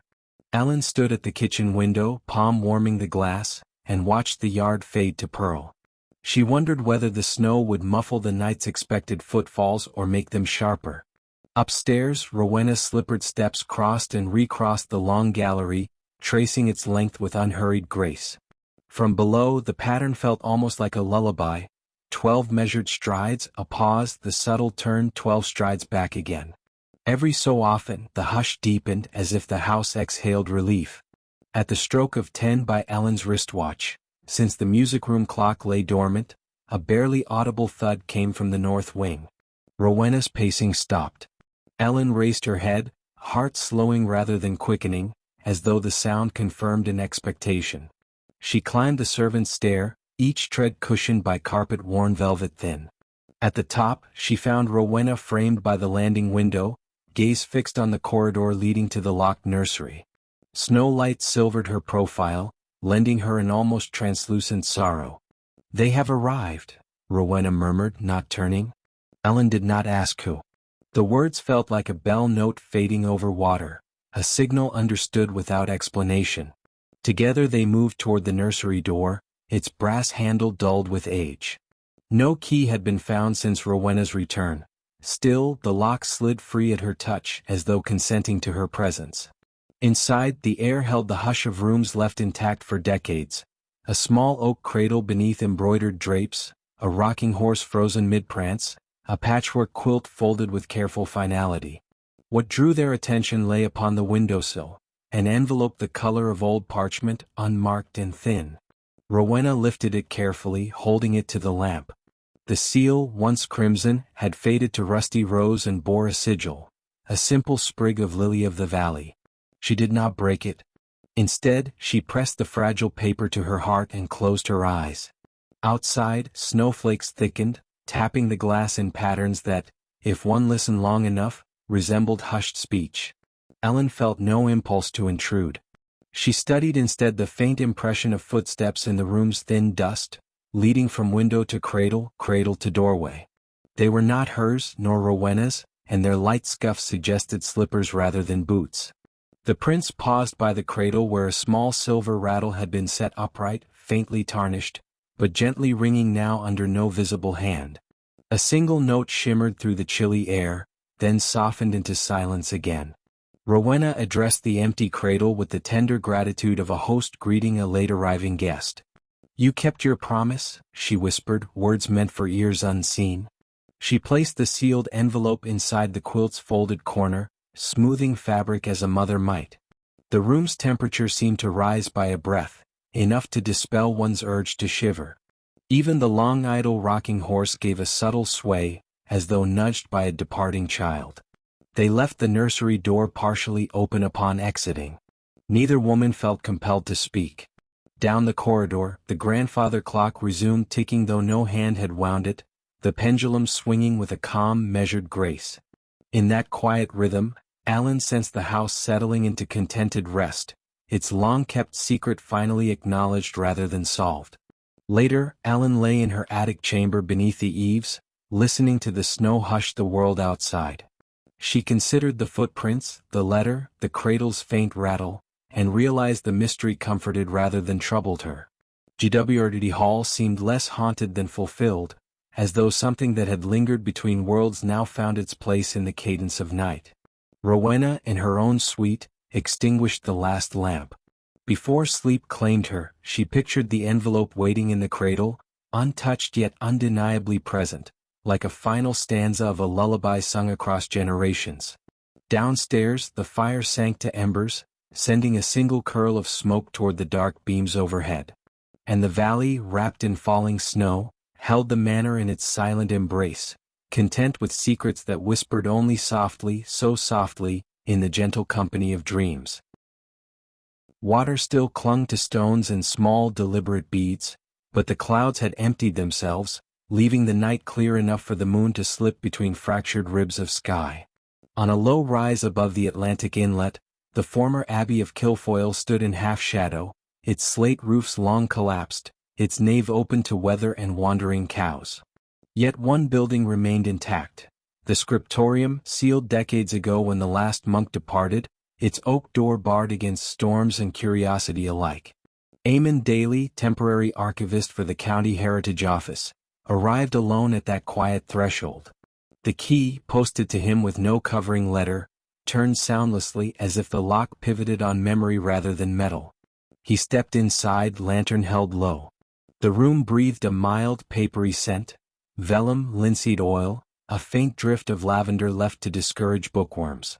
Shelves lined the walls from flagstones to rafters, laden with volumes whose spines carried neither titles nor dates, only small carved motifs of reeds and spirals. Outside, the tide murmured against the inlet wall, each wave coasting inland, sighing, retreating. Within, a hush took firmer root. Dust motes hung in the lantern's beam, drifting with such slow grace they seemed fixed, tiny constellations stranded between seconds. Eamon paused, coat still damp at the shoulders, and listened for any structural groan, any night creature. Nothing moved but the lantern flame, gently rocking to its own rhythmic breath. His task was simple: create a preliminary inventory, note what might warrant conservation. He began at the nearest shelf, easing a thin codex into the lantern pool. No title, only a single line of neat Gaelic script across the flyleaf. Fan na gawith, the wind's voice. The pages held alternating staves of plainchant and blank-ruled bars. Every so often, a marginal note read, "Leave space for what is not sung." The instruction felt less cryptic than polite. He closed the codex, set it aside, and drew the next. Hours passed without clock or chime, yet he worked unhurriedly, guided by the steadiness of his own pulse and the tide's patient conversation outside. Occasionally a droplet from the leaky roof landed in the far corner, giving a soft tap like a restrained bell. Each impact sounded evenly spaced, though no one could predict the drips. They adhered to a cadence known only to the rafters. Mid-shelf he came upon a volume heavier than its neighbors. Lifting it revealed a recess beneath, a shallow cavity gouged into the stone. Inside lay a rolled parchment tied with twine, surprisingly free of dust. Beside it, a small tin whistle, tarnished but intact, rested upon a folded scrap of linen embroidered with a single question mark. Eamon did not untie the parchment immediately. He examined the whistle first, noting the absence of fingerhole numbers, only faint etchings of tied lines up the stem. After a moment's thought he raised it to his lips and released a tentative breath. No note answered, only the lantern flickered, though the room's air remained still. He tried again, directing air more gently this time. The whistle responded with a tone so soft it registered more in the ribs than the ears, a murmur almost disguised as exhalation. Beneath that near silence, something else stirred. Shelves whispered, a page lifted itself, and the drip in the far corner paused as if recalibrating. Outside, one wave lingered against the wall longer than the rest, then withdrew with measured delicacy. Eamon lowered the whistle. The hush returned, but altered, thicker, purposeful, similar to the way silence deepens in the instant after a church choir folds its last chord into the vault. He untied the parchment. Inside unrolled a map, ink faded to soft rust. It depicted no land or sea, only a series of spirals emanating from a single point marked Endar Am, the second time. Along each spiral arm, neat script repeated 3 words, "Listen between breaths." At the map's center, a modest circle suggested the scriptorium itself. Someone long ago had charted stillness as though it were geography. Eamon set the map upon the desk and placed the whistle in its central circle. He waited, letting his breathing slow until it matched the tide's rhythm. Inflow, pause, outflow, pause. With each inhale, the lantern brightened subtly. With each exhale, its glow softened. After several cycles the drip resumed, not randomly but in step, a quiet counterbeat. The building, he realized, had accepted the clock of breath. He noted the moment in his ledger, ink strokes unhurried, and carefully re-rolled the map. The whistle he wrapped in the linen question mark, then replaced both in the hollow, returning the heavier volume atop. The drip continued its companionable ticking. Nothing demanded explanation. The materials wished only to be witnessed, not solved. When at last he stepped outside, dawn had crept over the Atlantic, underpainting the clouds with faint apricot. The inlet lay glass still, reflecting the abbey ruins so crisply that pillars seemed to stand upon sky. A heron flapped once, slow and deliberate, before settling among reeds. Eamon extinguished the lantern, feeling the day accept him back. He would file a measured report, manuscript stable, environment cool, further conservation advisable, but somewhere between lines he'd write a private note. Archive holds a silence that keeps its own index. Consultation requires listening, not reading. He would leave the whistle, the map, the cadence of drips untouched. As he walked the sodden lane toward the village, rain began again. Not a downpour, only scattered drops that stitched faint rings into puddles. Between each patter lay space wide enough to imagine a hidden melody. Eamon found himself breathing in time with that pattern, carrying the Abbey's gentle charter of pauses with him, content that Kilfoyle would continue its quiet recital for the next attentive ear. Every postcard in Millfield's general store showed a town that didn't quite exist. Sarah Chin discovered this during her first week as the town's new librarian. She had stopped at Henderson's general store to buy stamps and noticed the rotating rack of postcards near the register. The images were beautiful. Main Street bathed in golden autumn light, the old covered bridge reflected in still water, children playing in Memorial Park under trees heavy with snow. But something was wrong with each picture. The church steeple was too tall. The bridge had an extra arch. The park contained a gazebo that Sarah had never seen in her daily walks through town. "These are lovely," she told Mrs. Henderson, holding up a card showing the library where she now worked. In the image, the building had ivy climbing its walls and a garden full of flowers that didn't exist in reality. "Oh yes," Mrs. Henderson said, adjusting her reading glasses. "Mr. Garrett paints them himself. Been doing it for 30 years. Comes in every few months with a new batch." Sarah examined the postcard more closely. The signature in the corner read E. Garrett, in small, precise letters. The painting style was realistic but soft, as if viewed through a gentle filter of memory or dream. "Where does he live?" Sarah asked. Mrs. Henderson paused, her hand hovering over the cash register keys. "Well, now that's a good question. Somewhere out past Miller's Creek, I believe. He's not much for socializing." That evening, Sarah walked through town with several postcards in her pocket. She compared each painted scene with reality. The differences were subtle but consistent. Garrett's version of Millfield was prettier, more welcoming. Trees were fuller, buildings better maintained, the sky always touched with the warm light of either sunrise or sunset. Most strangely, the painted streets were populated with people Sarah didn't recognize.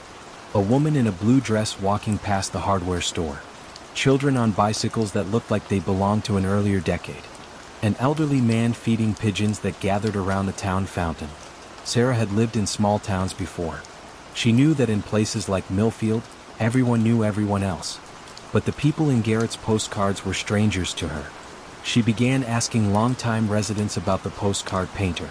The responses were always vague, tinged with the kind of uncertainty that suggested the speakers weren't entirely sure of their own memories. "Oh, Ethan Garrett," said Tom Bradley, who ran the hardware store. "Known him since I was young. Quiet fellow. Keeps to himself mostly." "How long has he been painting postcards?" Tom scratched his chin, considering. "Seems like always. Though now that I think about it, I can't recall when he started exactly." Sarah's curiosity grew. She drove out past Miller's Creek one Saturday morning, following the winding country road that led away from town. The landscape was typical of rural New England, stone walls marking old property lines, maples beginning their autumn transformation, farmhouses set back from the road like quiet secrets. She found no mailbox marked Garrett. No obvious artist studio. Just miles of peaceful countryside that eventually looped back toward Millfield. The mystery deepened when Sarah discovered a box of old postcards in the library's storage room. These were vintage cards from the 1940s and 50s, yellowed with age and postmarked from distant cities. But mixed among them were several cards showing Millfield as painted by E. Garrett. The style was identical to the current postcards, but these showed the town as it had looked decades ago. Sarah held one up to the light. It depicted Main Street with the old elm trees that had been lost to disease in the 1980s. Cars from the 1950s were parked along the curb. A woman in a vintage dress and hat was entering what used to be Woolworth's Five and Dime. But even in these older postcards, there were the same subtle improvements. Buildings appeared freshly painted, gardens bloomed more luxuriously than nature typically allowed, and the people in the scenes possessed a timeless quality that made them seem both specific and universal. Sarah began to form a theory. Perhaps Garrett wasn't just painting Millfield as it was, but as it could be, as it should be. His postcards showed not the actual town, but its potential, the ideal version that existed somewhere between memory and hope. She started visiting the general store regularly, hoping to encounter the mysterious painter. Mrs. Henderson mentioned that he usually came in on Tuesday afternoons, but Sarah's Tuesday visits never coincided with his appearances. One October evening, as Sarah was closing the library, she noticed a figure standing across the street. An elderly man with gray hair and a worn canvas jacket was studying the building intently. In his hand, he held what appeared to be a sketchbook. Sarah stepped outside, but when she looked again, the man was gone. In his place was only the lamppost casting its circle of yellow light on the empty sidewalk. The next week, a new batch of postcards appeared at Henderson's store. Among them was one showing the library on a crisp autumn evening.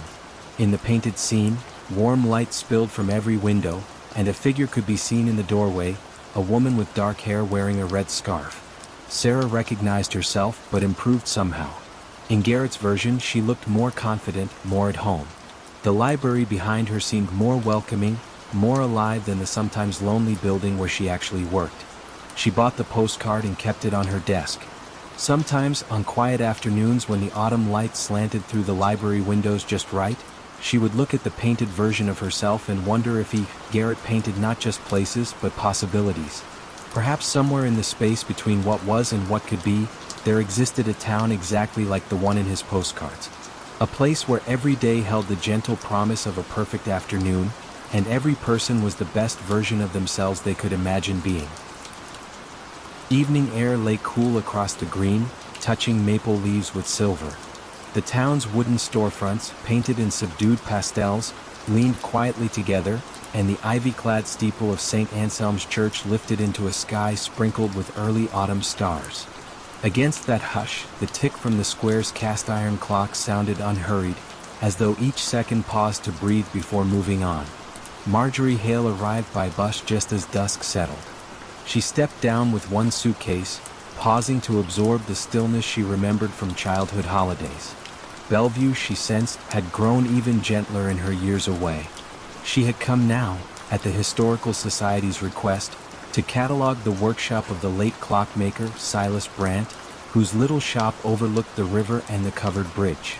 Rumor held that Brandt's final projects remained intact, though no one had entered since the funeral 2 winters past.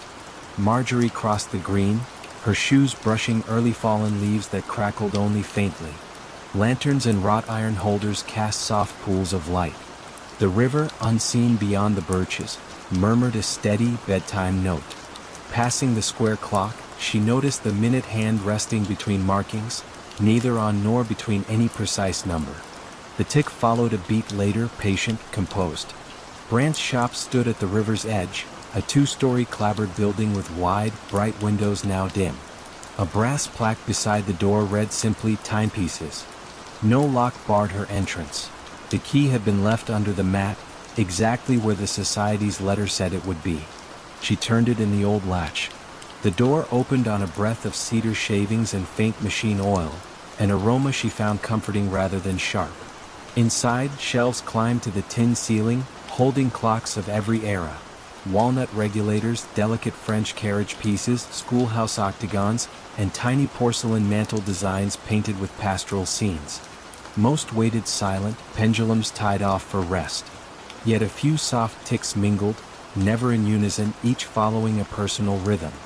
Against that background a larger sound drifted, low like the settling of wooden beams, coming from the workroom at the rear.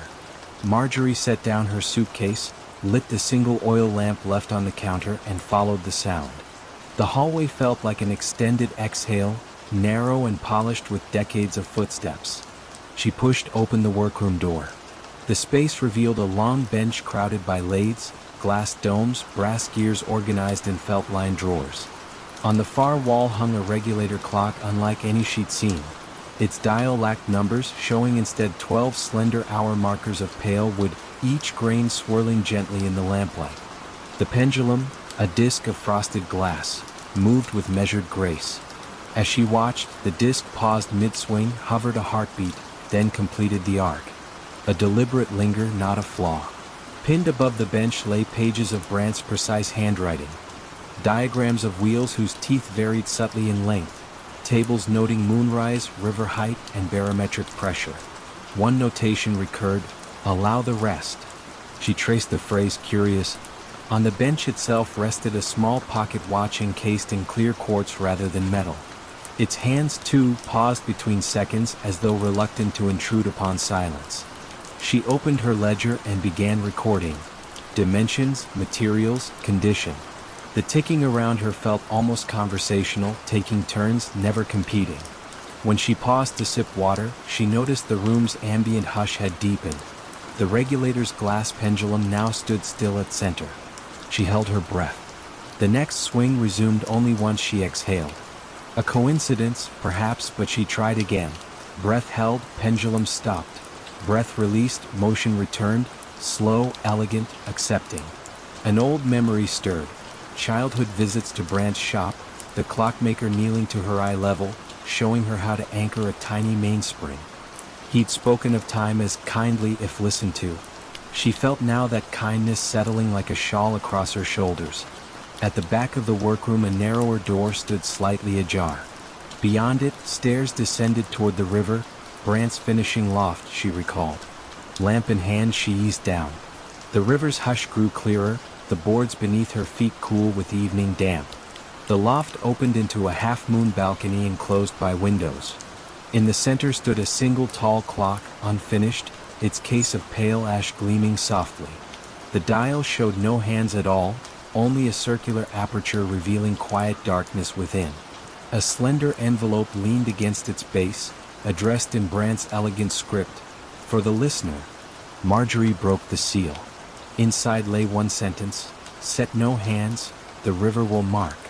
Beneath the words, a pencil sketch depicted a line of water flowing through an open circle, ripples aligning with unseen hours. As she lowered the letter, the river outside sent a faint rush, followed by the delicate creak of the balcony's frame. The clock's aperture brightened slightly as though water light reflected through glass. She stepped closer but did not touch. Instead, she listened, past ticking, past wood settling, past her own pulse, until she caught a rhythmic drip, drip, drip. The sound matched no leak. It echoed the regulator's earlier tempo, yet gentler, dissolving between notes. She understood then that the unfinished clock measured passage not by gears, but by the hush between river breaths. It required no winding, only presence. The realization soothed more than it surprised her. Brandt had always pursued such quiet fidelities. Marjorie returned upstairs and closed her ledger. Rather than detail every mechanism, she wrote a single observation. The clocks here wait with patience. They keep time for those who listen to pauses. She left the regulator undisturbed, pendulum drifting as if rocked by her departing footsteps. Locking the shop, she paused on the porch. Across the water, the covered bridge glimmered faintly. The square clock's chime sounded, one soft tone, though midnight was minutes away. The note lingered longer than any bell's metal could sustain, then faded into the river's whisper. She walked toward the inn, suitcase gently bumping her knee, mind unburdened by urgency. Behind her, the shop's windows glowed for a fleeting instant, catching lamplight from within. Then darkness folded back over wood and glass. Bellevue streets remained empty. Leaves rustled overhead like mild applause. Marjorie felt that somewhere in the crisp air, seconds chose when to reveal themselves, and she was content to follow their lead. Tonight, and perhaps every night thereafter, the clocks would keep their gentle counsel, and the river would mark the hours in its own uncounted way, guiding the town, and anyone willing to pause, toward a sleep untroubled by exactness.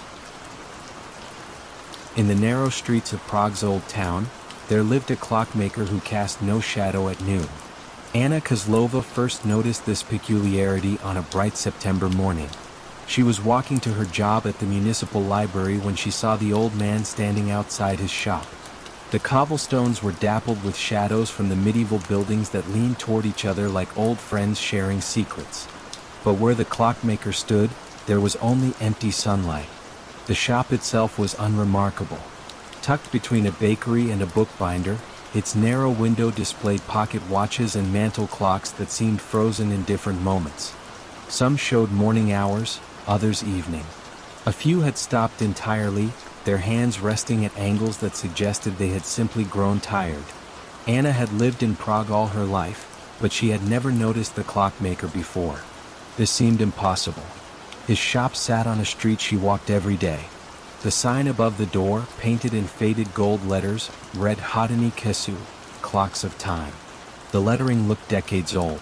She began observing the clockmaker during her lunch breaks. His name, according to the brass nameplate beside his door, was František Novak. He appeared to be in his 70s, with silver hair combed neatly back and hands that moved with the precise delicacy of his trade. He wore the same gray wool vest every day and worked at a bench visible through the shop window. František's customers were few but regular. Anna recognized some of them: the widow from Wenceslas Square who brought him a carriage clock every month, the professor from Charles University who carried pocket watches in various states of repair. They would enter his shop and emerge exactly 1 hour later, regardless of how much work their timepieces required.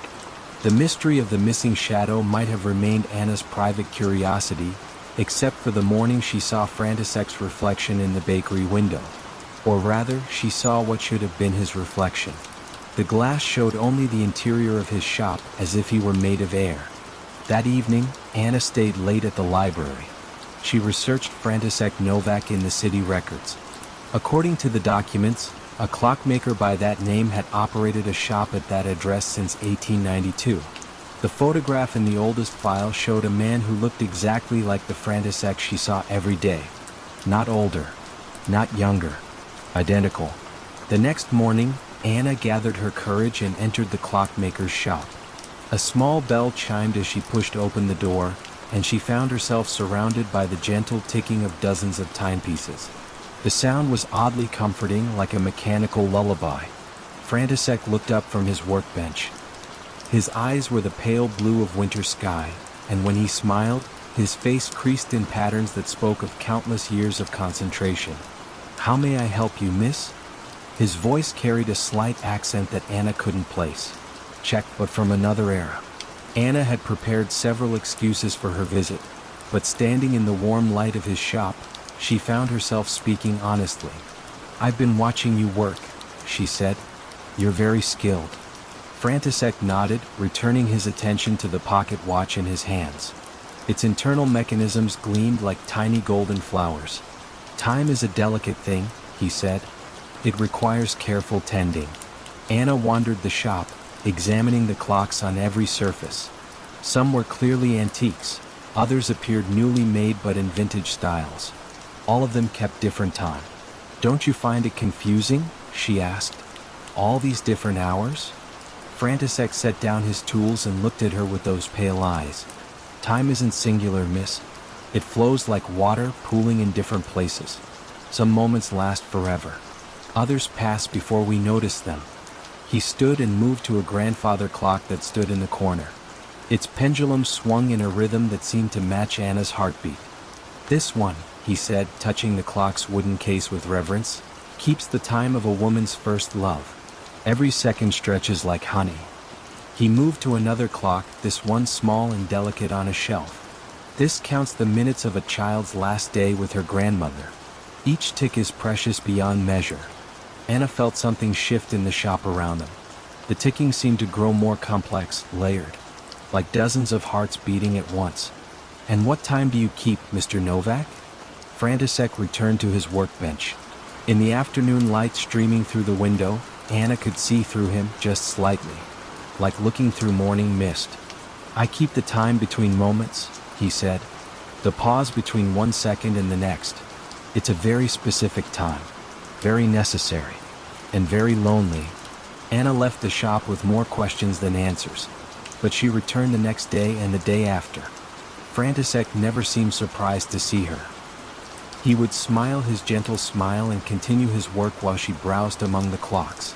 Over the weeks, Anna began to understand that František existed in the spaces between things, between shadow and light, between past and present. between the tick and the tock of every clock that measured mortal time. She never asked him directly about his nature. Some mysteries she realized were gifts. They were meant to be experienced rather than explained. Instead, she brought him tea in the afternoons. She listened to his stories about the clocks he tended. And sometimes, when the light was just right and the city was quiet, she thought she could see her own shadow stretched toward him across the shop floor, offering the comfort of ordinary time to someone who existed in the eternal pause between moments. In that unhurried dark, even the river hushed its usual chatter, slipping between limestone banks with muted grace. Above the water, the narrow village of Elkberg drowsed. One lane of pastel houses, a shuttered bakery, a chapel whose bell had not been rung in 3 decades. At the far edge, half hidden by walnut trees, stood House Marienfels, an ivy-clad mansion long since emptied of family but not, locals said, of memory. Marianne Voigt arrived alone just after sundown. A cultural conservator from Trier, she had been asked to inventory the estate's remaining art before the property changed hands. Her small rental car clicked as it cooled, otherwise all lay still. She paused at the wrought iron gate, listening to crickets count the seconds between their calls. Somewhere on the slope an owl gave one contemplative note, then let silence close around it like water. Past the gate, a gravel drive curved toward the house. Fallen walnuts cracked softly beneath her shoes, the sound oddly muted beneath the dense canopy. Moonlight caught on upper windows, glazing them silver, while lower panes remained dark.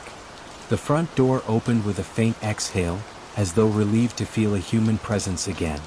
Inside, her torch beam found parquet floors dusted in pale pollen, tapestries bleached to the color of antique lace, and corridor walls lined with portraits whose eyes followed gently rather than sternly. She set her satchel on a console table, took out a slim notebook and noted the air's scent. Cedar, faint beeswax, and something like pressed grapes, sweet, distant. A grandfather clock stood in the foyer, pendulum motionless. Yet the mechanism emitted a subdued ticking, as if the seconds were still being marked somewhere inside, just not displayed. She touched the glass. The pendulum stirred, swung once, then rested again. The ticking remained calm, content. Guided by a rough floor plan, Marianne sought the music room at the rear. Prior appraisals hinted that a forgotten painting, perhaps a minor romantic landscape, might hang there. She crossed a gallery where moonlit motes drifted like slow snow. Her footsteps matched the rhythm of the hidden clock. One, pause, another, pause, an inward breath between each sound. The music room opened onto a terrace facing the river. French doors stood ajar, letting cool air brush velvet drapes. Inside, a silent grand piano glimmered under linen sheets. On the far wall hung an unframed canvas, its colors dim but intact. She approached. The scene depicted a twilight riverbend almost identical to the one outside, though the brushstroke moon rode higher than the moon she had just left behind. In the painted sky, a single bright star pulsed with unblended pigment, as if insisting on attention. Marianne lifted her torch. The paint of that lone star caught the light differently, throwing back a faint shimmer that seemed to move. Not flicker. Move as though adjusting its span. Against instinct, she dimmed the torch. With darkness restored, the painted star settled, no longer restless, merely present. She turned to catalog the piano. When she lifted the sheet, a mild chord whispered from within, produced by no visible hand. The strings, long untuned, resonated just enough to form a suggestion of sound, for notes rising, pausing, then descending. She felt no jolt of fear, only a gentle beckoning, like someone inviting her to recall a melody half forgotten. From the hallway, that subdued ticking grew clearer, though no hour struck. She checked the foyer clock again, pendulum still. Yet the house maintained its pulse, soft, generous. She wrote in her notebook, "Time here seems shelved but not stopped." On the landing above, a corridor ran toward the estate's small observatory tower. Previous caretakers had reported nothing of interest there, but the subtle half-sound from the piano inclined her to explore. She climbed the staircase, each step flexing under old timber's sigh. At the top, a stained glass window cast dappled moon shapes onto the floor. They shifted slowly, not like ordinary light, but more as if the window itself breathed through color. The observatory door yielded to a gentle push. Inside, dust lay untouched on a brass telescope capped and lowered. Yet a single chair faced away from the instrument, positioned instead toward a narrow internal window that overlooked the music room below. Marianne crossed to it, feeling the ticking deepen into her bones. Through the window she saw the painting again, and now the painted star glowed a shade warmer than before, pale gold rather than frosty white. Beside the chair, a small writing desk held an open diary. The most recent entry, dated 40 years earlier, read in looping ink. Star added to the river scene tonight. Will a line paint to sound, waiting for the house to accept the tempo. No signature. A blot of ink followed, like a final breath caught on paper. Marianne sat, letting her pulse slow to match the house's. Below, the moonlit terrace remained empty, the river glimmered like liquid pewter. From the unseen piano rose the same 4 notes, slightly surer now, their decay lingering a heartbeat longer. The painted star brightened in sympathy, then dimmed as though pleased at being heard. She understood then that House Marianne Fells was still composing something unfinished.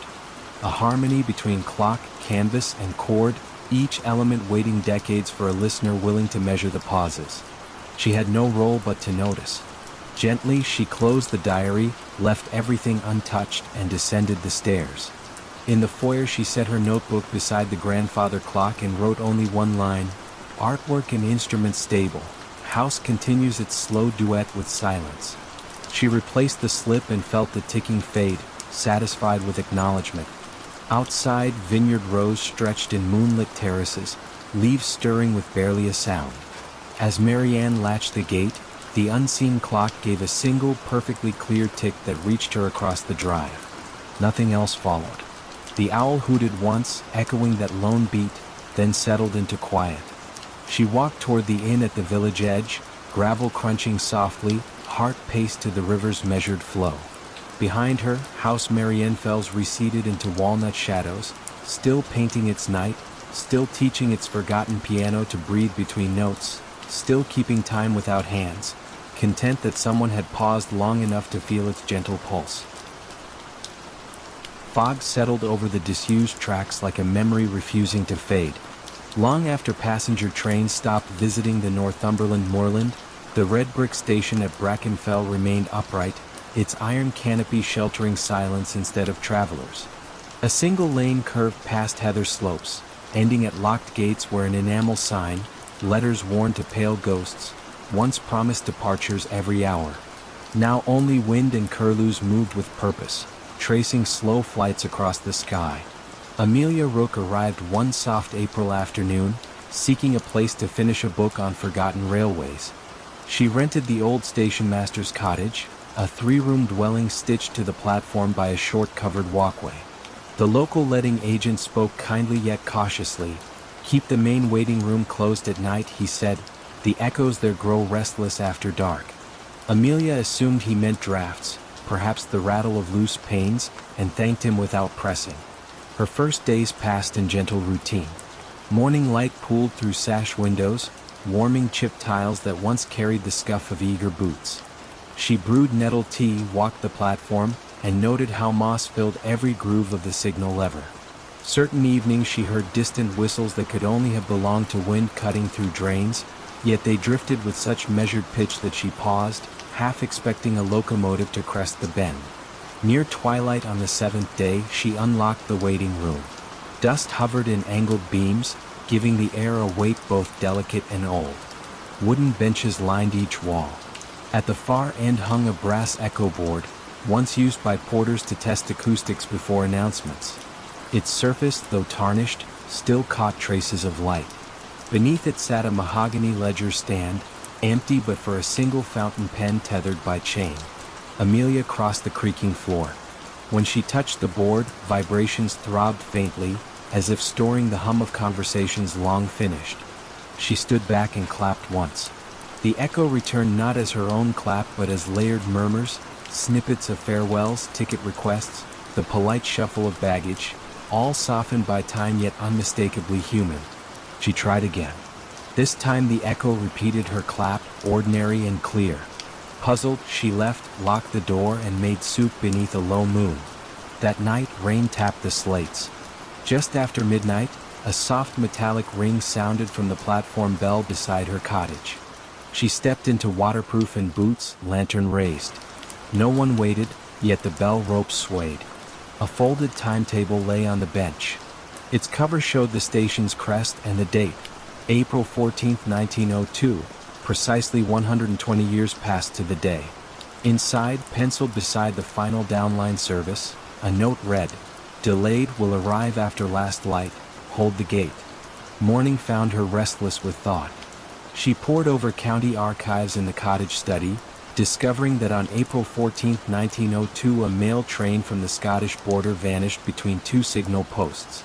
Search parties found neither wreckage nor clue. The line closed soon after. Newspapers called it a fog-bound mystery, but villagers blamed a hollow in time along the moor. Amelia copied the accounts, shivering though the stove burned warm. Evening brought new fog. She unlocked the waiting room, struck a match, and lit the wall sconce beside the echo board. A low hum pulsed, deeper than before, resolving into the hiss of steam. The scent of coal drifted through cracks in the floorboards. She sensed rather than heard, carriages slowing just beyond sight. Instinct guided her to the mahogany stand. The tethered pen twitched. A sheet of blank ledger paper slid from beneath the wood as if pushed by unseen fingers. Words formed in dark blue ink. Mail 9 o'clock from Caledon requests clearance to enter. Passengers weary of mist. Platform safe? Her pulse steadied into the hush around her. Fear felt inelegant amid such patient formality. She wrote, "Platform ready, gate unlocked, signal set to green."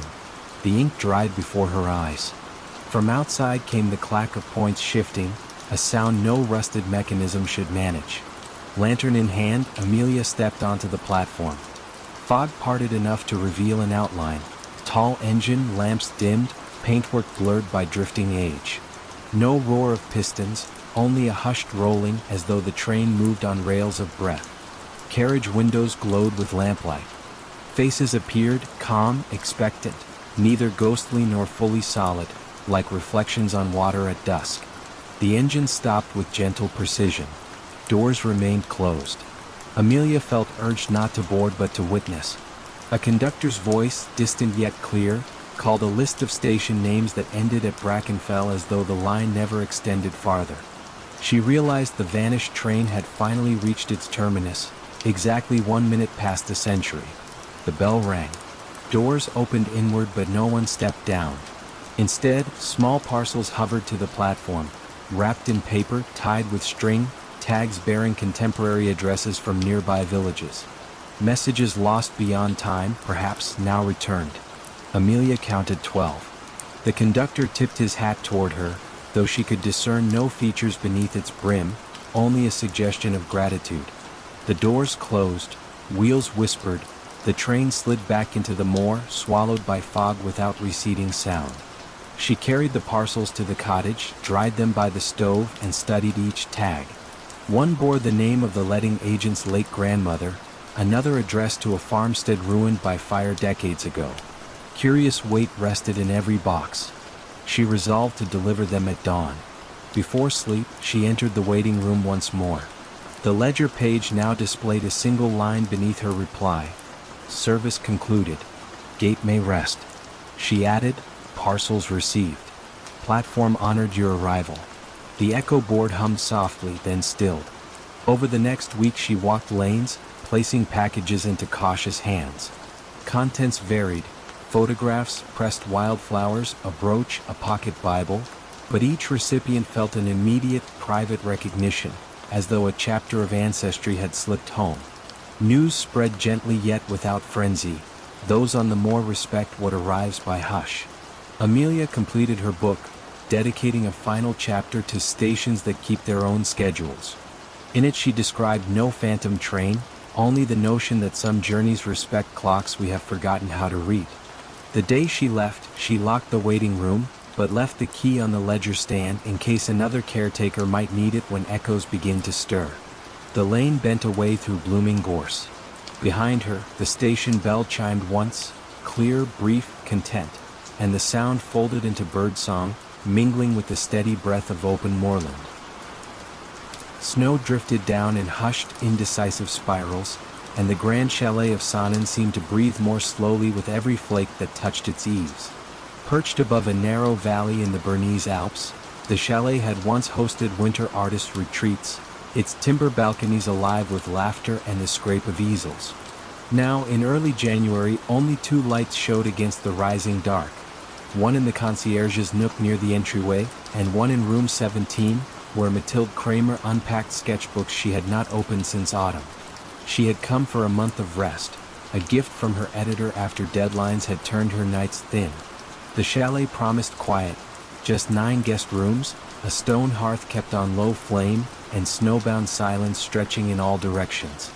Herr Ulrich, the concierge, welcomed her with gentle formality, explaining that the staff numbered only 3 in winter. His voice carried the calm cadence of someone who had already made peace with long evenings. Mathilde's room overlooked the valley. Far below, the Sonnen River wound beneath ice, its course marked only by a seam of shadow.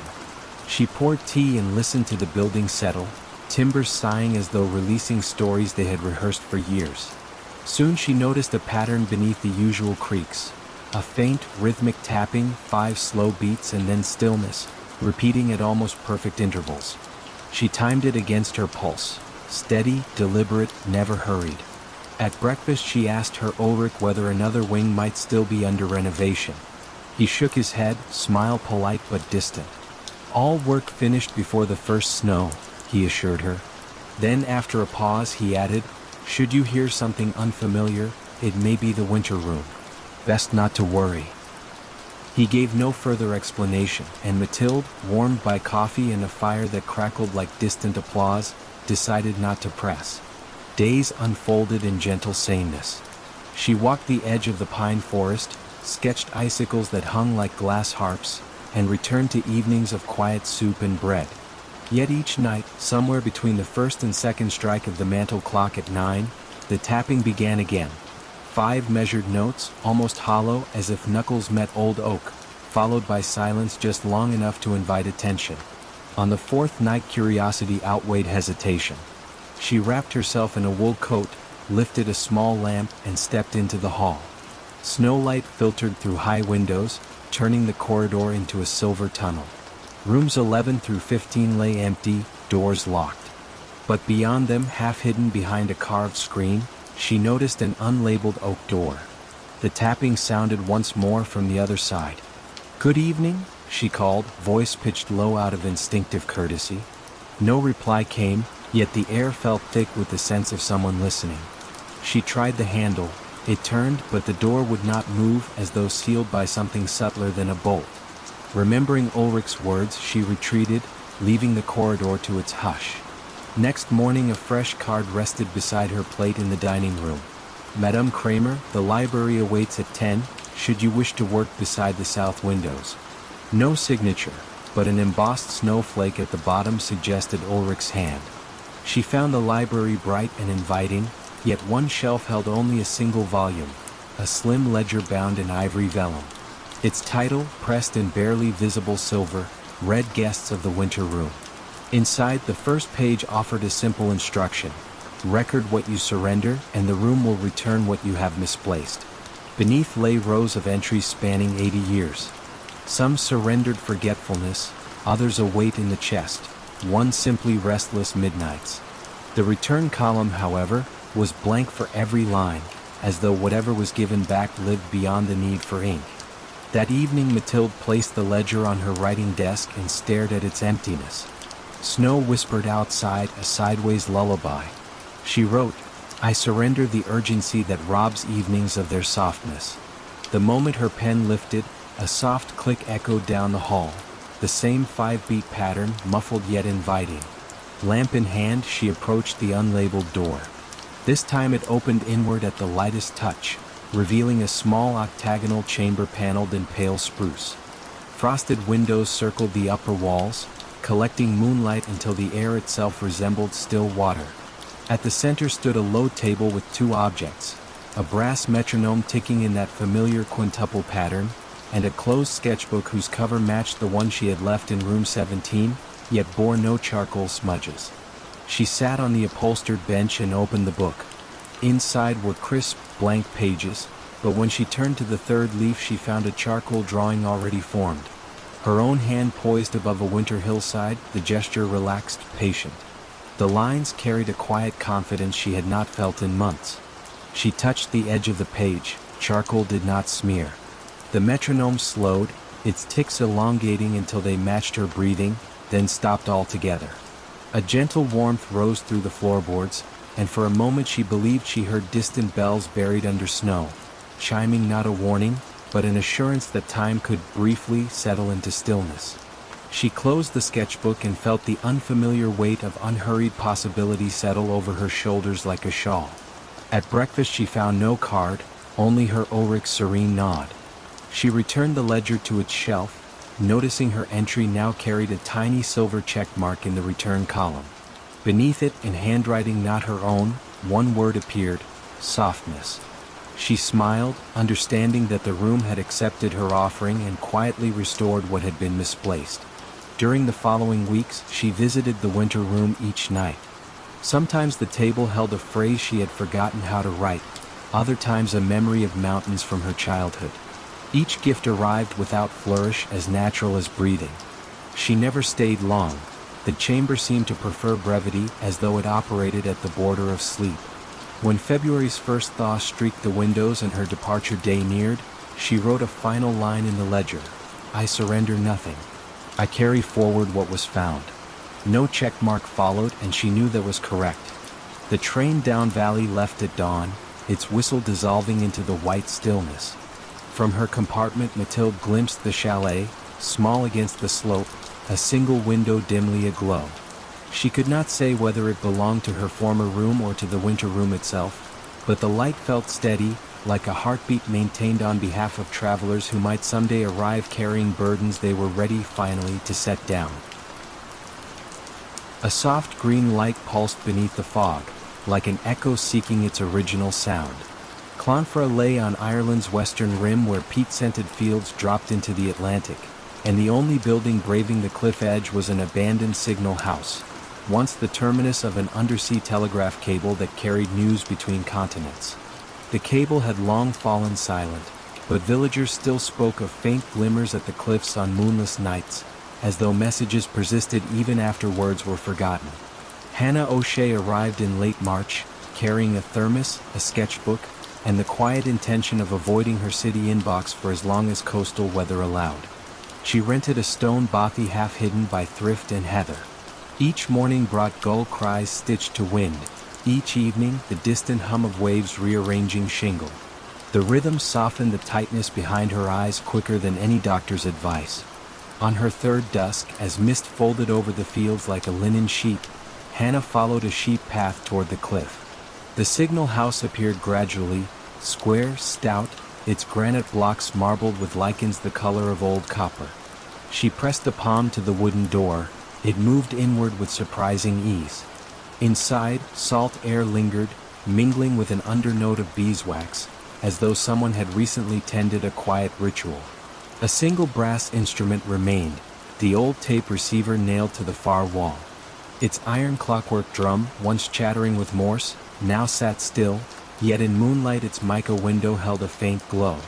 Beneath the drum lay a wooden spool, and on that spool improbably rested a fresh length of paper tape, blank and unwound. Hannah touched the edge. The paper felt warm as if cupped moments earlier.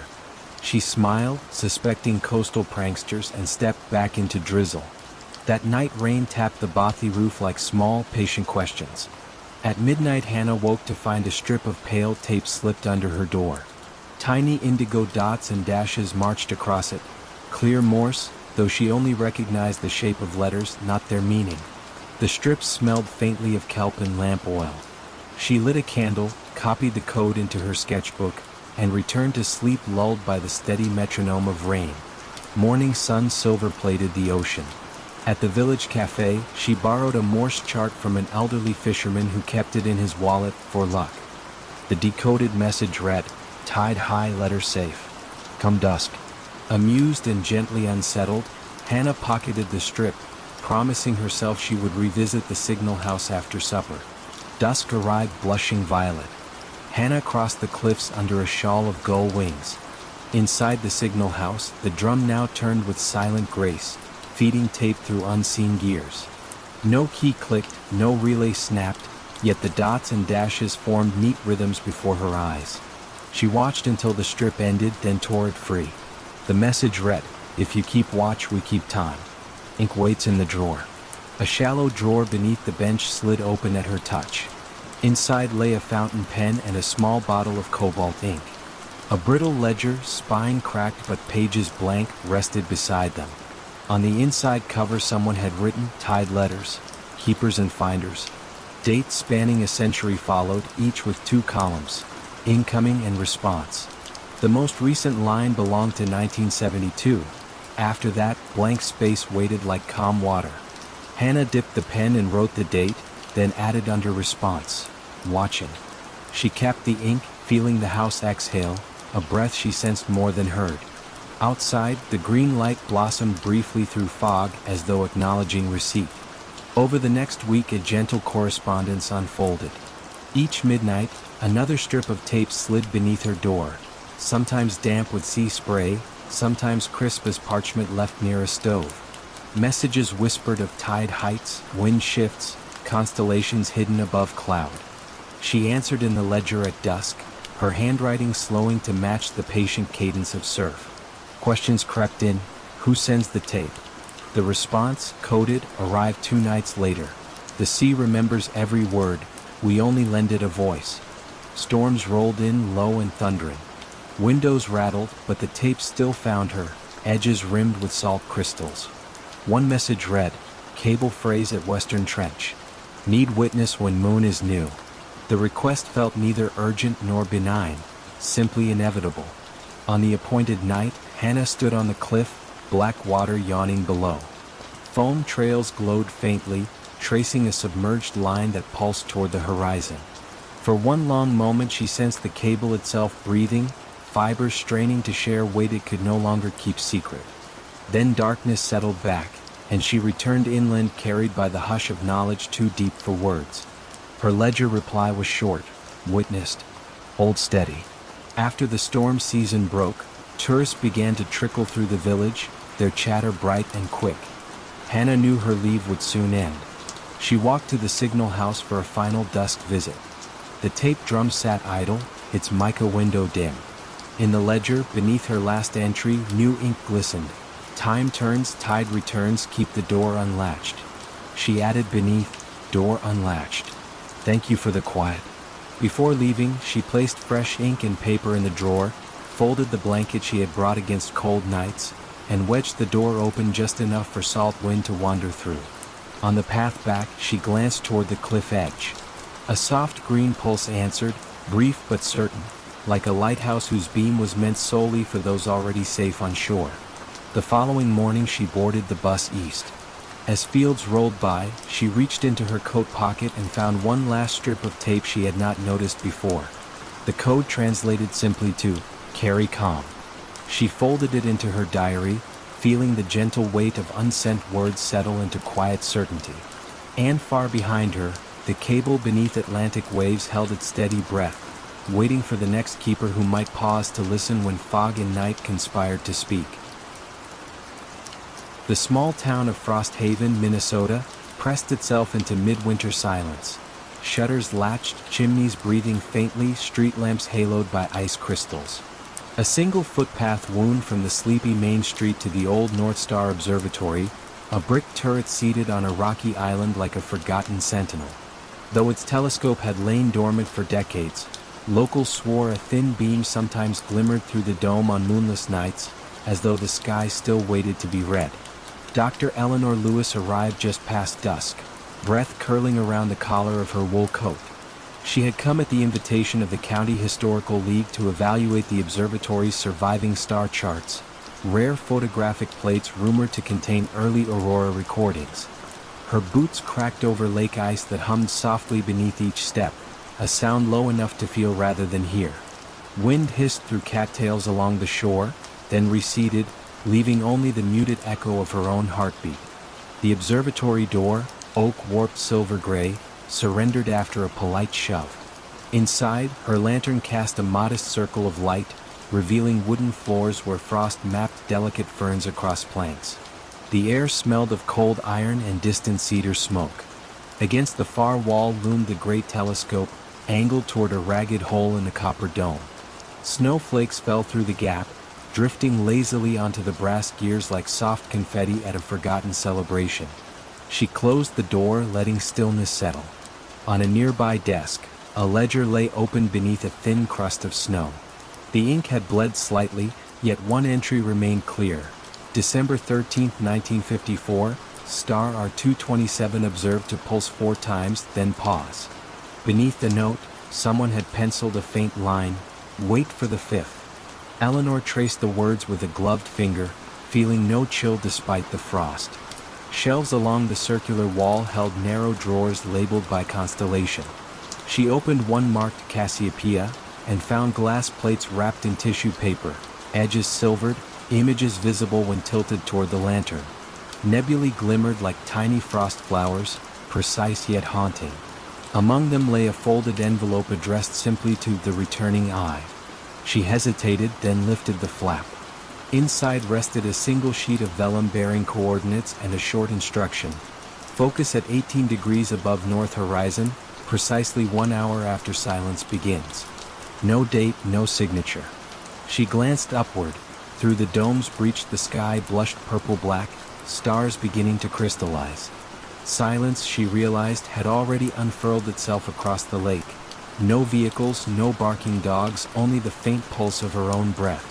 Guided by habit more than thought, she loosened the telescope's frozen gears until they turned with surprising grace. Snowflakes fled the lens as though granted leave. She dialed the coordinates, aligning the scope toward an unobtrusive patch of sky. The eyepiece felt cold but welcoming against her brow. At first she saw only ordinary stars, steady and indifferent. Then, at the fringe of her vision, a shimmer trembled, one point brightening, dimming, brightening again. For pulses, deliberate, measured. She counted them aloud, voice scarcely above a sigh.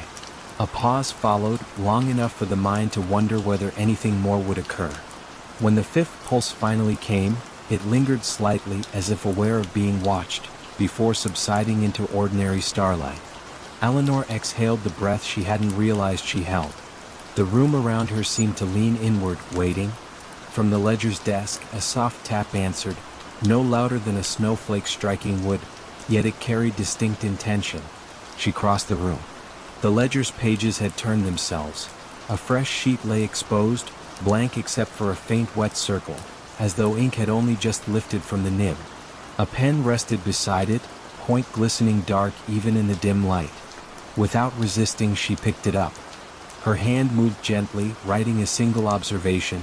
The 5th returns the gaze. She set the pen down. Almost immediately the lantern flame wavered, not from draft but as though drawing breath. Shadows drifted across instruments, arranging themselves into deeper calm. In that hush, Eleanor felt the observatory slip into a lullaby rhythm, walls expanding and contracting like lungs settled for sleep.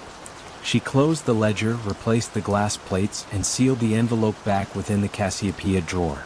The telescope she left trained on the dark horizon, content to keep its silent vigil. Before departing, she paused at the center of the dome, letting stray snow settle on her hair. Somewhere beneath the ice, the lake sighed, a resonant creak that traveled up through stone and floorboards.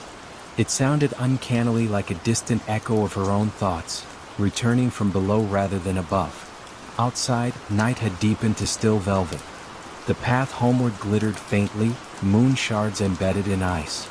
As she stepped onto the lake once more, Eleanor glanced back. Through the observatory's broken cap, a thin shaft of starlight now glimmered, brighter than any lantern, pointing upward with quiet certainty. She knew the townsfolk might glimpse it and speak again of ghostly astronomers, but she sensed nothing spectral. Only a calm conversation continuing between sky and stone, resumed after a long pause. Halfway to shore she stopped, listening. Wind skimmed across the frozen surface, carrying a distant, measured rhythm. Four soft gusts, a pause, a fifth answering sigh. Something in the pattern eased her shoulders, smoothing the tightness of travel from her muscles. She resumed walking, boots whispering against snow, feeling oddly accompanied. Frosthaven's lights blinked welcomingly at the lake's edge. Behind her, the observatory settled back into shadow, the beam dimming until only ordinary starlight remained. Yet Eleanor sensed the fifth pulse would return, again and again, waiting patiently for anyone willing to cross the ice and breathe in time with the hush. By the time she reached the inn, fatigue arrived gentle as flannel. She knew her report to the Historical League would be concise. Plates stable, building sound, further study advised at night, but in her private notebook she jotted another line. Some instruments marked the passage between beats, and some watchers learned to listen there. With that thought, she closed the journal, welcomed sleep, and trusted the stars to keep their silent appointment until dawn. The letters arrived every Tuesday, addressed to a man who had been dead for 20 years. Margaret Henley noticed them first when she moved into the cottage on Beacon Point. The mail carrier, an elderly man named Thomas, would walk the winding coastal path each week. He would place a single envelope in the weathered mailbox. Then he would tip his cap to the empty lighthouse that stood sentinel on the rocky cliff. Margaret asked Thomas about the letters one morning in October. The sea mist clung to the shoreline like a gray shawl. Thomas paused in his routine, studying her with pale blue eyes that seemed to hold the memory of decades. "For Edmund Whitmore," he said simply. "Been delivering them since I started this route. Never missed a Tuesday." Margaret knew about Edmund Whitmore. The townspeople spoke of him in whispers at the general store. He had been the last lighthouse keeper before automation made his position obsolete. One winter morning in 2003, they found his cottage empty, his bed unslept in, his coffee still warm on the kitchen table. The lighthouse beam had continued its steady rotation through the night, as if nothing had changed. Edmund's body was discovered 3 days later on the rocks below the lighthouse. The coroner ruled it an accident.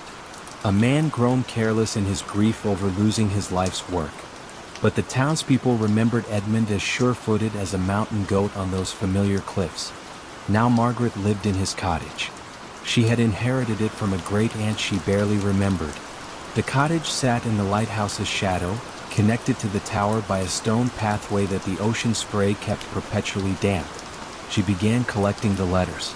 Each envelope bore the same return address, a post office box in Portland, Maine. The handwriting was careful and feminine, old-fashioned loops and careful spacing that spoke of another era. Margaret held the letters up to the lamplight each Tuesday evening. The paper was thick and cream-colored. She could see the ghost of words through the envelope, but never enough to decipher their meaning. On a November evening when the wind howled around the lighthouse like a living thing, Margaret climbed the spiral stairs to the lamp room. The automated beacon still turned, still sent its warning across the dark water. From the circular windows she could see her cottage below, a warm yellow square of light in the vast darkness. That night she dreamed of Edmund Whitmore. He stood in the lamp room, polishing the great lens with infinite care. His movements were methodical, practiced, the work of a lifetime. When he turned toward her, his eyes held the same sadness she had seen in Thomas the mail carrier's face. "She doesn't know," Edmund said in the dream. His voice was soft, nearly lost in the sound of wind and waves. "She keeps writing, keeps hoping I'll answer." Margaret woke with the dream still vivid in her mind. The next Tuesday she waited by the mailbox for Thomas. When he arrived, she was holding all the unopened letters she had collected. "Who sends them?" she asked. Thomas looked at the stack of envelopes in her hands. For a moment, his composure faltered. His sister Eleanor. Lives in Portland now. Moved there after Edmund. He trailed off, then gathered himself. She always wrote to him. Every week for 40 years. Old habits, I suppose. Margaret studied the top envelope. The careful handwriting suddenly seemed fragile. Heartbreaking. She doesn't know he's gone? Oh, she knows. Thomas adjusted his mail bag, preparing to continue his route. But knowing and accepting are different things, aren't they? Some love runs too deep for death to stop. That evening, Margaret sat at Edmund's old desk in the cottage. She took out writing paper and a pen. The lighthouse beam swept across her window in its eternal rhythm as she began to write. "Dear Eleanor," she started, "thank you for your letters. It means more than you know to receive them each week." She wrote about the cottage and the sea, about the way the morning light struck the lighthouse glass, about the peace she found in this place that Edmund had loved. She signed the letter simply, "A friend." The next Tuesday, Margaret walked to town and mailed the letter to Portland. When Thomas arrived with Eleanor's weekly letter to Edmund, Margaret smiled and accepted it with quiet reverence. Some mysteries she had learned were not meant to be solved, only tended to like lighthouse lamps in an endless night. Mist wove silver threads between the arches of the old bridge, as though night were mending a tear in the river. St. Lucian lay deep in the Breton countryside, hidden behind low hills furred with gorse and heather. A single lane wound through the village, crossing the Moron by way of a Roman stone span that no mason alive could entirely explain. Even the oldest parish records spoke of the bridge as something already ancient, already settled into its own patient silence. By day children cycled across, their laughter brushing mossy parapets, and farmers guided small herds from one meadow to another. But once the church bell tolled 9, shutters were drawn, candles trimmed low, and the bridge was left to itself. The river beneath it flowed neither fast nor slow. It moved with that deliberate hush of water that has long grown tired of announcing itself. Eloise Martel arrived on an evening scented with rain-washed hay. A restlessness had followed her south from Paris, humming behind each heartbeat, and her physician, more a family friend than a doctor, had suggested a month in the country. She rented 2 attic rooms above the cooper's shop and found immediate comfort in the rhythm of distant cowbells and the soft creak of wooden eaves. Yet every night, lying beneath a quilt that smelled of lavender, she felt the bridge tug at her thoughts the way the moon tugs at a tide. On her third dusk in St. Lucian, Eloise walked the lane as the last swallows threaded the sky. Lilac shadows pooled where hedges met the road. When she stepped onto the bridge stones, she sensed a temperature shift, as though the air passing between arches had aged a century in the span of a breath. She paused at the midpoint, resting her palms on the cool parapet. Water murmured below, but another sound drifted with it, a faint tapping, rhythmic and measured, like a cane finding its path along flagstones. No one shared the bridge. The lane on either bank stood empty. Still the tapping continued, syncopated with the river's sigh. Eloise waited until the final glow drained from the sky, yet nothing emerged. She retreated to the village, the soft percussion echoing behind her until the cooper's door closed and the attic stair creaked its familiar welcome. Word of the nightly tapping was met with gentle smiles at the bakery queue next morning. Madame Floret, flour dusting her sleeves like pale pollen, shrugged. "The keeper, perhaps," she murmured, eyes sliding toward the river. When Eloise asked who the keeper might be, the baker only folded another croissant into her bag and wished her a pleasant day of rest. Curiosity, once invited, grows quietly persistent. After supper, Eloise prepared a small thermos of mint tea, wrapped herself in a knitted shawl, and returned to the bridge before the bell marked 9. The sky was a quilt of indigo and pearl. She leaned against the upstream parapet and listened. At first the river's low conversation filled every moment. Then, as the shadows deepened, the tapping began. 3 measured strikes, a pause, 2 softer ones, a longer pause, then the pattern repeating. Eloise closed her eyes and counted the gaps, feeling the cadence settle into her chest like a second pulse. With each cycle, an image formed, of someone testing stone, ensuring its strength, keeping travelers safe. When she opened her eyes, the far end of the bridge showed a figure, scarcely more than silhouette, stooped slightly, a walking stick glinting as it met the flagstones. The figure moved with slow precision, tapping each stone, listening, then advancing. Instinct urged greeting, yet the hush of the river seemed to request patience. She watched until the keeper, she had already named the shape thus, reached the midpoint. There the figure paused, lifted a lantern so small its glow resembled a captured firefly, and bowed toward the parapet opposite Eloise. Though the gesture faced away from her, she felt acknowledged, even welcomed.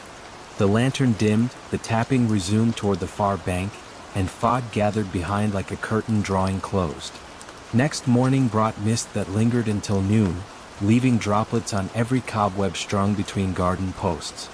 Eloise visited the village archivist, Monsieur Brier, a gentle man who catalogued memories more than documents. Over herbal tea he recounted the bridge's whispered lore, that a mason named Isarn, having built the span centuries ago, vowed to return nightly until the stones admitted no weakness. Some claimed they had seen him at dawn, laying a hand upon the keystone, counting heartbeats against the river's current. No story stays whole forever, Brier said, arranging fragile maps. But the tapping, you heard it, yes? Reminds us the promise remains. His eyes, bright with quiet certainty, met hers across motes of dust dancing in sunlit ribbons. That evening Eloise brought a notebook to the bridge. The sky had cleared, revealing a thin crescent moon pinned just above the hills. She recorded the tapping sequence, tracing each pause like notation for a lullaby. When the keeper appeared, she raised her hand in greeting. The figure halted. A pause, longer than the others, breathed between them. Then, with measured grace, the keeper lifted a second lantern from within his cloak and set it upon the parapet at arm's distance from Eloise. The glass sides glowed with a pearl-soft light, neither flame nor electric spark, but something steadier, as if distilled from moonrise itself. The tapping resumed and the figure receded into night. Eloise remained, the lantern casting quiet halos across the notebook pages. She sensed that removing it would be a breach of some gentle covenant, so she left it where it stood, the glow intact, and withdrew only when the church bell counted 10. Villagers noticed the lantern next day, its glow undiminished under sunlight yet somehow unobtrusive. Children traced their fingers over the warm glass. Adults crossed the bridge with respectful nods. No one moved it. By week's end, a second lantern appeared on the opposite parapet, twin in softness. Then a third at the southern arch. Each night, the keeper walked his vigil, ensuring every light was placed, every stone affirmed. Eloise's restlessness quieted. She found she could sleep with the window open, letting river hush and distant tapping guide her dreams. On her final night before returning to Paris, she visited the bridge one last time. The keeper waited at the midpoint, lantern raised. For the first time she saw his face, serene, weathered like lichen-brushed granite, eyes reflecting the Moron's steady current. He inclined his head, an unspoken farewell, then pressed a hand to the keystone. The stone answered with a faint harmonic hum, low and reassuring. When Eloise left at dawn, mist coiled through hedgerows, and the lantern still burned, gentling the path for early shepherds. The tapping followed her a short way up the lane, then faded, as if acknowledging that stones and stories alike were sound beneath her feet. And so the bridge kept its promise, watched over by a presence as old as patience, while the river, forever passing under its arches, carried the secret onward in quiet, unbroken flow. A fine salt mist drifted in from the North Atlantic, and with it came a hush so complete that the old lamps along Avansford Quay seemed to breathe rather than burn. No one truly remembered when the lamps had first appeared, cast iron stems rooted in granite, their glass panes rippling like pond water, yet every evening at exactly 8, they brightened in perfect unison, unmarred by wind or rain, as though a hidden hand tended them. The town lay folded between headland and sea, its slate roofs huddled closely, its streets cobbled with stones smoothed by centuries of patient tides. Fishermen spoke in low tones, shopkeepers closed early, and visitors, sensing an unnamed etiquette, slowed their steps without knowing why. Even the gulls, overhead, called half-heartedly, their wings barely disturbing the fog that curled along eaves and chimneys. On this particular evening in late November, Nora Bennett walked the quay path alone. She had come from London for quiet, renting a small attic room above Mrs. Kersey's bakery. Her doctor had advised rest for a mind worn thin by city hours and ceaseless conversation. Avansford offered silence in generous measure, but it also offered questions that floated like sea foam, clinging, refusing to dissolve. Nora paused beside the third lamp from the harbor mouth, a lamp whose glass always showed a faint amber stain, as though dusk itself had settled inside. She watched the minute hand of her pocket watch climb toward 8. The second hand ticked with deliberate poise, and she felt her own pulse match it, steady and unhurried. 8 chimes from the church tower drifted across slate and water. The lamps lifted their glow at the very first note. They brightened neither quickly nor slowly, but in a soft flourishing, the way dawn unfolds behind closed eyelids. Nora looked for movement, perhaps the tilt of a ladder or the sweep of a wick trimmer, but there was nothing. Just the lamps awake once more. Local legend spoke of a lamplighter named Elias Reed, a quiet man who long ago had walked the quay with a pole and lantern each twilight. After 40 years of service he had vanished on a winter's night, leaving his pole beside the harbor steps and his lantern dark. The lamps, townsfolk claimed, had kindled themselves ever since, following some covenant of loyalty. Children retold the tale in whispers at school, their eyes widening as clouds rolled in earlier each afternoon. Adults, questioned gently, smiled with polite indifference as though asked about dreams half recalled. Nora, restless in her attic room, opened the window a crack and let the odor of cooling bread slip past the ruffle of stale cinnamon. She unfolded sheets of hotel stationery and wrote observations, dates, times, the hue of the sky at each lighting, the order in which gulls settled upon the quay rails.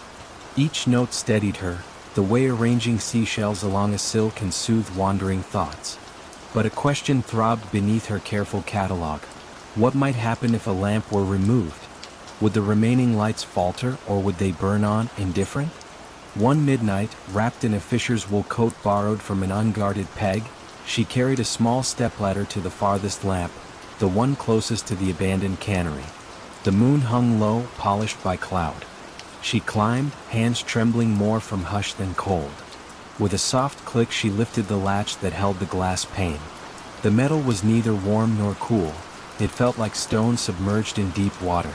Inside no flame danced. Instead, a pearl-colored glow spread evenly as though the air itself carried light.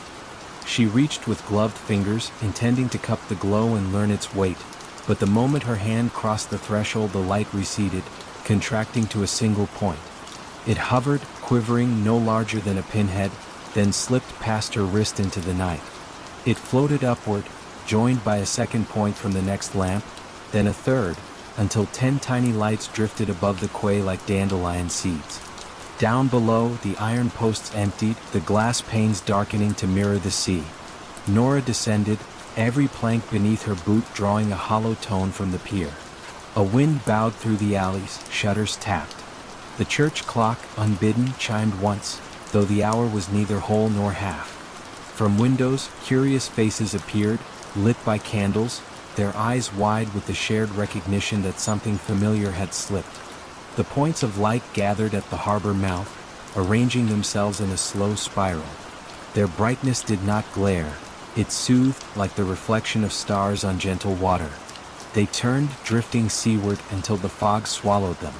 And with their leaving, darkness folded itself over Avansford, deeper than any resident could recall. In the days that followed, shops remained closed. Boats stayed moored, their prows rocking in tides that seemed hesitant. Children, waking early, asked parents why the sky felt heavy. Mrs. Kersey, flower upon her sleeves, found Nora's attic room vacant save for neatly stacked notes and an unfinished letter addressed to no one. The lamps choose their hour, the sea its witness. I only opened a door already ajar. By the end of the week, townsfolk returned to routines, though slower now measured. Someone installed new electric fixtures along the quay, powered by hidden cables and sturdy switches. They shone adequately, practical and pale. Yet each evening at 8, just as the modern bulbs warmed, a faint shimmer danced upon the horizon, as though 10 silent lanterns still lingered beyond sight, guiding something home. No one spoke of Elias Reed, nor of Nora Bennett. Yet a gentle reluctance filled every twilight, a pause in conversation, a collective breath held between waves and stone. The quay remained, solid as ever, but the air around it felt thinner, expectant. And in that expectant hush, the town of Avansford discovered a new kind of quiet, one layered with the memory of lamplight, drifting somewhere out at sea, promising return yet offering only the calm ache of wondering. A single lamp glowed in the valley like a winter star that had lost its sky. Kittredge Hollow, tucked between low ridges of the Catskills, rarely troubled anyone's maps. Yet each December the snow arrived with almost ceremonial devotion, blanketing clapboard porches, swallowing fences, and muffling even the creek that traced the main road. At the very center of the village stood a narrow brick building once labeled Telegraph and Post. The telegraph line had long since sagged into the trees, but the post office endured in the hands of Robert Finch, a spare man with silver-rimmed spectacles and the patience of weathered stone. 6 days a week he turned the brass key in the door, sorted the few envelopes that came, and brewed chicory coffee whose aroma drifted through the slot blinds like a quiet promise. Whenever storms blocked the mountain pass, deliveries ceased, yet Robert kept his ritual. He unlocked the wooden pigeonholes, dusted counters, and listened to the clock that chimed half hours with a timber-soft note. Villagers said the postmaster was not keeping time so much as keeping company with time, making sure it did not feel abandoned during the long white months. On the first Thursday of Advent, the snow deepened beyond the wheel ruts, and the mail truck, expected from Kingston, did not appear. Twilight found Robert alone in the small lobby, candles lit along the windowsill, gold wax catching the dusky hush. He prepared to close when he noticed a letter lying on the floor just inside the slot. No footsteps outside, no telltale thunk of the lid. The envelope was cream, edges deckled, the address written in ink the color of spruce needles.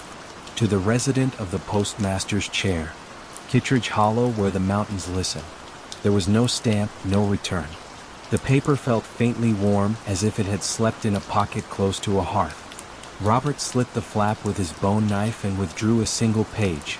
The pass is closed, yet certain words must still find their way. At midnight, unlock the back door. Leave the lamp lit. Receive what comes with quiet hands. No signature followed, only a hand-drawn sigil of a snowflake encircling a compass rose. Robert recalled no such emblem from any postal ledger. Still, the language bore the courtesy of seasoned correspondence, and courtesy to him was reason enough. He stoked the iron stove, then arranged a lone chair beside the service counter. Snow ticked against the windows like soft chalk on slate. The village beyond lay dark except for porch lanterns swallowed in drifted collars of white.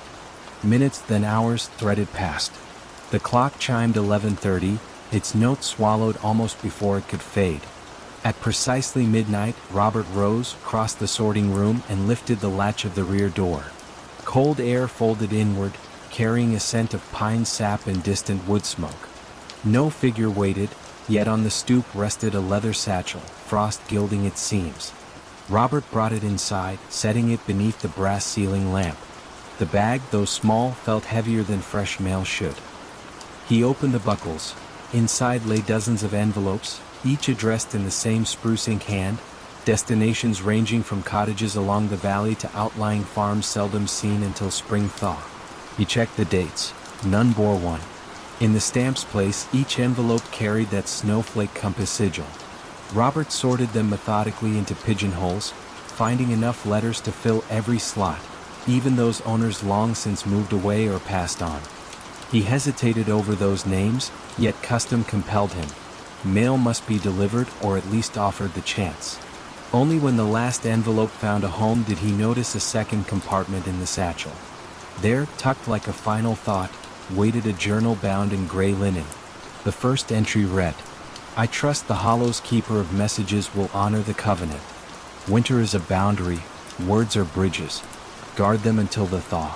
Subsequent pages listed dates stretching back 50 winters, each with notations of storms and deliveries made despite them, always at midnight, always without witness. The most recent line left a space for the present year. Robert closed the journal slowly.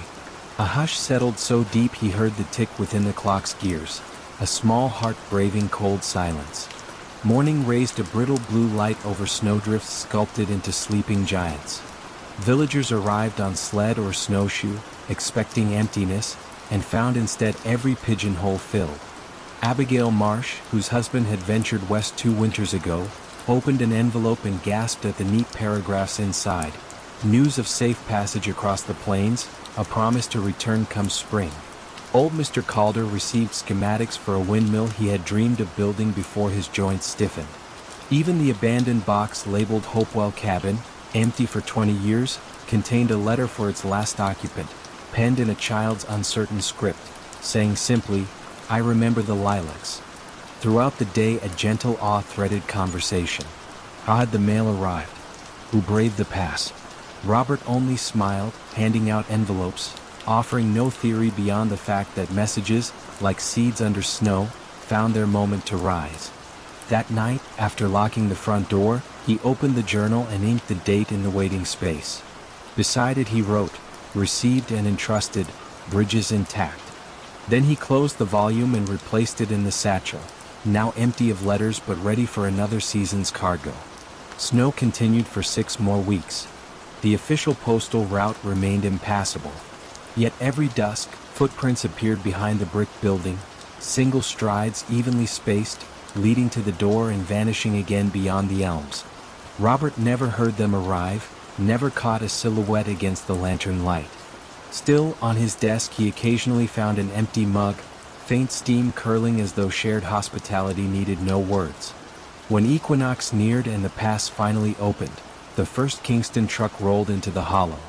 The driver remarked on tidy stacks of outgoing mail waiting in the crate, responses penned through darkest winter, dreams wrapped in paper ready for the wider world. He asked how Robert kept spirits lifted while the valley lay cut off. "We were never truly cut off," Robert said, sealing a last canvas sack.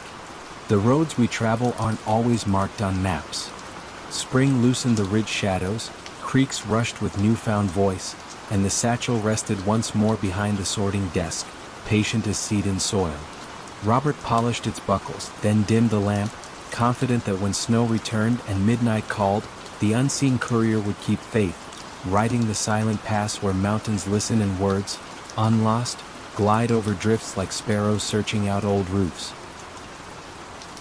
Water lapped gently at pilings, brushing stone with a faint rhythmic hush that sounded almost like distant applause. Venice, after the last vaporetto, exhaled into stillness. Shutters closed, footsteps faded, and moonlight spread across tiled roofs in quiet sheets. Down a narrow fondamenta, the little Baroque theater waited, facade softened by moss, its lacquered doors unvisited for 40 years. Aurelia Conti had come at the invitation of the city's cultural archive, asked to assess what survived inside. Ledgers, costumes, forgotten scores. She carried only a canvas satchel and a brass-handled lantern. The key, left for her at the caretaker's cottage, turned with surprising ease as if the lock expected her touch. The doors opened on chilled air scented faintly of velvet and dust. The foyer revealed gilt mirrors gone dim, their surfaces stippled by age like watercolor skies. A faded carpet hushed Aurelia's steps. She paused beside the ticket kiosk where an abacus still rested, beads midway between counts. Through an arch lay the auditorium, rows of red seats folding upward in gentle tiers toward an ornate ceiling painted with night blue constellations. Stars there seemed to echo the real ones beyond the roof, the two firmaments almost in conversation. No draft moved, yet one seat in the center aisle sat lower than the rest, cushion compressed by an unseen weight. Aurelia registered this quietly, neither alarmed nor eager to explain. She set the lantern on the edge of the orchestra pit. Its glow drifted outward like warm breath, illuminating specks of dust that ascended and sank as though dancing to a secret tempo. Past the stage curtain, she found the backstage corridor. Ropes hung slack beside sandbags, their fibers whispering when brushed by her coat sleeve. Dressing rooms opened left and right, lit only by the lantern's wandering circle. In one, a trio of masks lay upon a vanity, expressions serene rather than dramatic. Each retained a faint sheen unclouded by time. Aurelia touched none, but noted a subtle warmth lingering over the porcelain, as if lamps had been extinguished mere minutes earlier. At the corridor's end, she reached the music library. Shelves bowed under leather-bound volumes, spines labeled in gilt, arias, madrigals, intermezzi. On the central table rested a narrow folio tied with ribbon the color of old rose petals. A tag read, Sinfonia per la Nebbia, first draft. She untied the ribbon. The manuscript pages bore delicate notation, yet between staves ran fine penciled phrases, Leave room for mist, pause until silence answers. Tempo follows breath, not baton. She felt the urge to hum a single bar but refrained.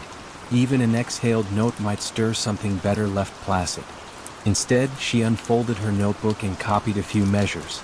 The ink from her pen seemed almost to welcome the company of those older marks, aligning themselves gently on the page. Somewhere above, a faint rustle drifted down, wood rubbing against wood, perhaps a shutter shifting. Aurelia listened. The sound stopped, replaced by a softer murmur. A roll of pages turning in the empty auditorium, deliberate yet unhurried. She pictured the lone seat half-folded, now settling farther, as though its hidden occupant adjusted posture to follow her progress backstage. Returning to the auditorium, she held the lantern waist-high. The seat now stood upright, cushion undisturbed. Nothing else had moved, yet in the orchestra pit a conductor's baton rested across the music stand, parallel to the edge, gleaming faintly. It had not been there earlier. Aurelia approached, her calm intact, and noticed a slip of parchment beneath the baton's tip. 3 words in graceful script: "Attend the hush." She obeyed without thinking, extinguishing the lantern. Darkness enfolded her, velvet soft. At first she heard only the breathing of the building. Wooden beams settling, water beyond the walls sipping at foundations. Then, from somewhere uncertain, perhaps the balcony, perhaps the imagined rafters above the false stars, issued a single chord, whispered rather than played, like the echo of a distant cello warming its strings. The tone lingered, trembling at the edge of hearing, before fading into a silence deeper than the one preceding it. She waited, heart steady, until a second chord answered, lower, slower, an amiable exchange, unresolved yet tender.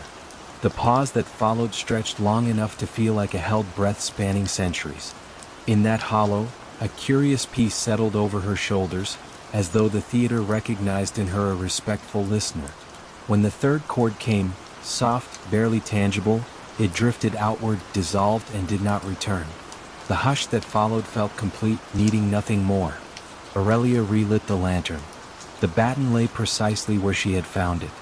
The parchment was gone. She completed her survey without haste, recording temperatures, photographing set pieces left inside wings like motionless actors waiting for a cue that would never arrive. The manuscript she returned to its ribbon and shelf. Before leaving, she took one final look at the auditorium. The ceiling's painted constellations seemed brighter now, a gentle glow emanating from their faded pigments, guiding her gaze along imagined currents of night. Outside, the canal touched stone with its patient rhythm. Aurelia locked the doors, pocketed the key, and began along the narrow path toward the caretaker's cottage. Behind her, the theater's facade melted once more into shadow, its secrets folded neatly between silence and remembrance. At the crossing bridge she paused. A breeze carried a faint vibration across the water, an echo of those whispered chords, then let it dissipate into the moonlit mist. She smiled, knowing the music would return for the next listener willing to attend the hush. Sleep beckoned gently, promising that whatever mysteries lingered on that small stage would keep their own immaculate time, serenading empty velvet rows with chords delicate enough to drift through dreams without waking them. The 11:47 train to nowhere arrived every night at the abandoned Millfield station, though the tracks had been removed 20 years ago. James Crawford first heard it during his 3rd week as night security guard at the old railway depot. The building had been converted into a cultural center, its waiting rooms transformed into gallery spaces, and its ticket office into a coffee shop that served commuters who now traveled by bus and car. The sound began as a distant whistle, lonesome and clear in the midnight air. Then came the rhythmic chatter of wheels on rails, growing steadily louder as the phantom locomotive approached the station. James could hear the hiss of steam brakes, the mechanical sigh of doors opening, the shuffle of passengers boarding and alighting. By the time James reached the platform, the sounds had faded. All that remained was the empty space where tracks had once carried trains to destinations throughout New England. Weeds grew between the old railroad ties that had been left as a historical display, and the platform stretched into darkness under stars that reflected off rails that were no longer there. James mentioned the phantom train to Margaret Ellis, the Cultural Center's director, during his first weekly check-in. Oh yes, Margaret said, not looking up from the grant application she was reviewing. That would be the 1147. Quite a few people have mentioned hearing it over the years. You don't seem surprised. Margaret set down her pen and regarded James with the patient expression of someone who had fielded this question many times before. This station served the community for over a century, James. Some habits die hard. But there are no tracks anymore. No, Margaret agreed. There haven't been tracks since the line was discontinued in 2003. But the station remembers its purpose. And apparently so do the passengers. James began staying awake specifically to listen for the 1147. The train arrived with remarkable consistency, never more than a minute or two off schedule. He could distinguish between different types of locomotives, sometimes the deep whistle of a steam engine, other nights the horn of a diesel. Occasionally he heard what sounded like the sleek rush of a modern electric train. More intriguingly, James began to recognize patterns in the sounds of passengers. Some nights the platform seemed crowded with footsteps, voices, and the bustle of luggage being moved. Other nights only a few passengers seemed to board or disembark, their movements quiet and purposeful in the darkness. James started keeping a log of the phantom train's arrivals, noting variations in locomotive type, passenger activity, and weather conditions. He discovered that steam engines appeared more frequently during winter months, while modern trains seemed to prefer clear summer nights. The busiest passenger activity occurred around holidays and the start of school terms. One particularly clear October night, James decided to position himself directly on the old platform as 1147 approached. He stood where passengers would have waited for real trains in the station's active years, listening carefully as the familiar sounds grew closer. The whistle sounded. The locomotive approached with its steady rhythm. Brakes hissed. Doors opened with their mechanical precision, and James saw them. Translucent figures moved along the platform with the purposeful energy of travelers. A woman in a 1940s coat carried a suitcase and consulted a pocket watch. A young soldier in uniform embraced someone who might have been his sweetheart. Children pressed their faces to what would have been train windows, waving goodbye to relatives on the platform. The passengers were from different eras, dressed in clothing that spanned decades of the station's operation. They moved with the distinctive urgency of people catching trains, some hurrying to board, others savoring final moments before departure, a few arriving with the relief of journeys completed. James watched, transfixed, as the ghostly scene played out around him. An elderly conductor called, "All aboard," in a voice that carried the authority of countless such announcements. Steam, or the memory of steam, rose from an invisible locomotive. Then, as always, the sounds faded. The platform returned to its empty present, and James stood alone under the stars with only the gentle sound of wind moving through the trees that had grown up along the old right-of-way. The next morning, James visited the local historical society to research the station's past. He learned that Millfield Station had been a crucial stop on the route between Boston and Montreal, serving not just daily commuters but also vacation travelers heading to lake resorts and ski areas. Soldiers had departed from this platform during 2 world wars. Children had arrived each summer to spend vacations with grandparents in the countryside. Mrs. Dorothy Harrison, the Historical Society's volunteer curator, showed James photographs of the station in its prime. The images captured exactly what he had witnessed the night before. The same purposeful energy, the same mix of departure and arrival, joy and sadness that characterized all train stations. People formed deep attachments to this place, Mrs. Harrison explained. For many families, it was where they said hello and goodbye to the most important people in their lives. That kind of emotional significance doesn't just disappear when you remove the tracks. He started greeting the phantom passengers during their nightly arrival, offering a respectful nod to conductors and a gentle word to children who seemed nervous about their travels.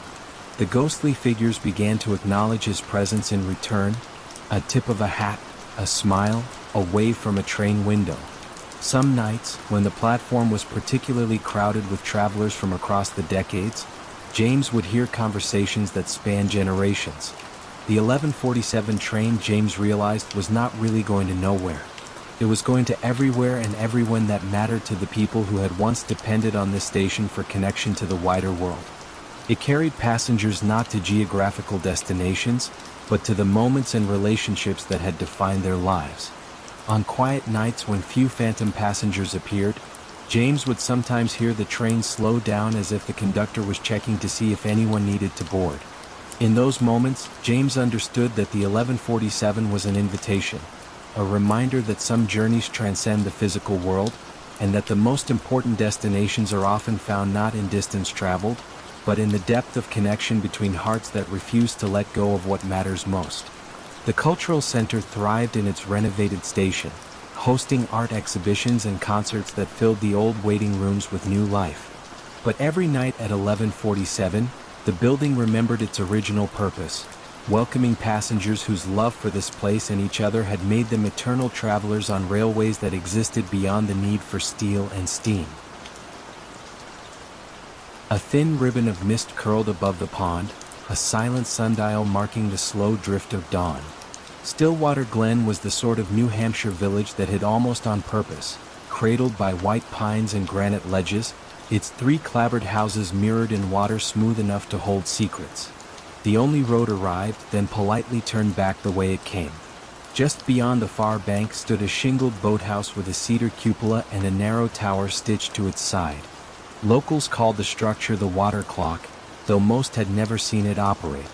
The tower's upper window held a wooden dial carved with small moons. Beneath it ran a channel, guiding pond water through unseen gears. Old deeds stated that when the dial revolved at midnight, the glen's level would settle true, neither flooding nor drying, as though time itself checked the pond's pulse. Clara Whitford arrived in midsummer, seeking refuge after a year of hurried city evenings. She rented the vacant lakefront cabin, bringing only field journals, her grandfather's pocket barometer, and a quiet wish for hours wide enough to unfold in. The first night, as frogs stitched soft patterns in reeds, she noticed the tower window pulsing with faint amber.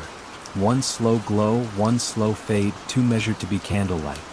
The pond, meanwhile, lay perfectly still, cradling the reflection like an echoed breath. Come morning, Clara asked Mrs. Dyer, who ran the post shack and berry stand, whether the clock still kept time. The woman's smile was gentle, almost apologetic. It keeps its time, she said, wiping dew from cartons of blueberries. Best let it be. There was no further discouragement, only an older hush slipping between their words. Days filled with soft chores, sketching cattails, recording air pressure, noting the pond's glassy patience. Yet each night, somewhere between 11 and 1, the amber glow returned, revolving behind the wooden dial like a guarded heartbeat. Clara, drawn by cautious intrigue, began walking the shoreline at dusk. She discovered that willow leaves nearest the boathouse quivered even on windless evenings, as if stirred by distant machinery. On the 7th night, clouds covered the moon, and darkness pressed gently against the water's skin. Clara stood at the tower door, a padlock hanging open, its clasp unlatched as though waiting. She hesitated, remembered Mrs. Dyer's softened warning, then stepped inside. The air was cool, tinged with cedar and iron. A wooden stair curved upward, threads of lamplight spilling down steps worn smooth by time but not by recent feet. She climbed carefully. At the summit, the room widened into a circular chamber. Brass troughs guided pond water through a lattice of wheels. Drops struck resonant bowls tuned to quiet notes, a hidden music scarcely louder than breath. Against the far wall, a work table held quills, corked ink, a single ledger, and a small glass filled to its brim with still pond water that never spilled, no matter how the gears turned.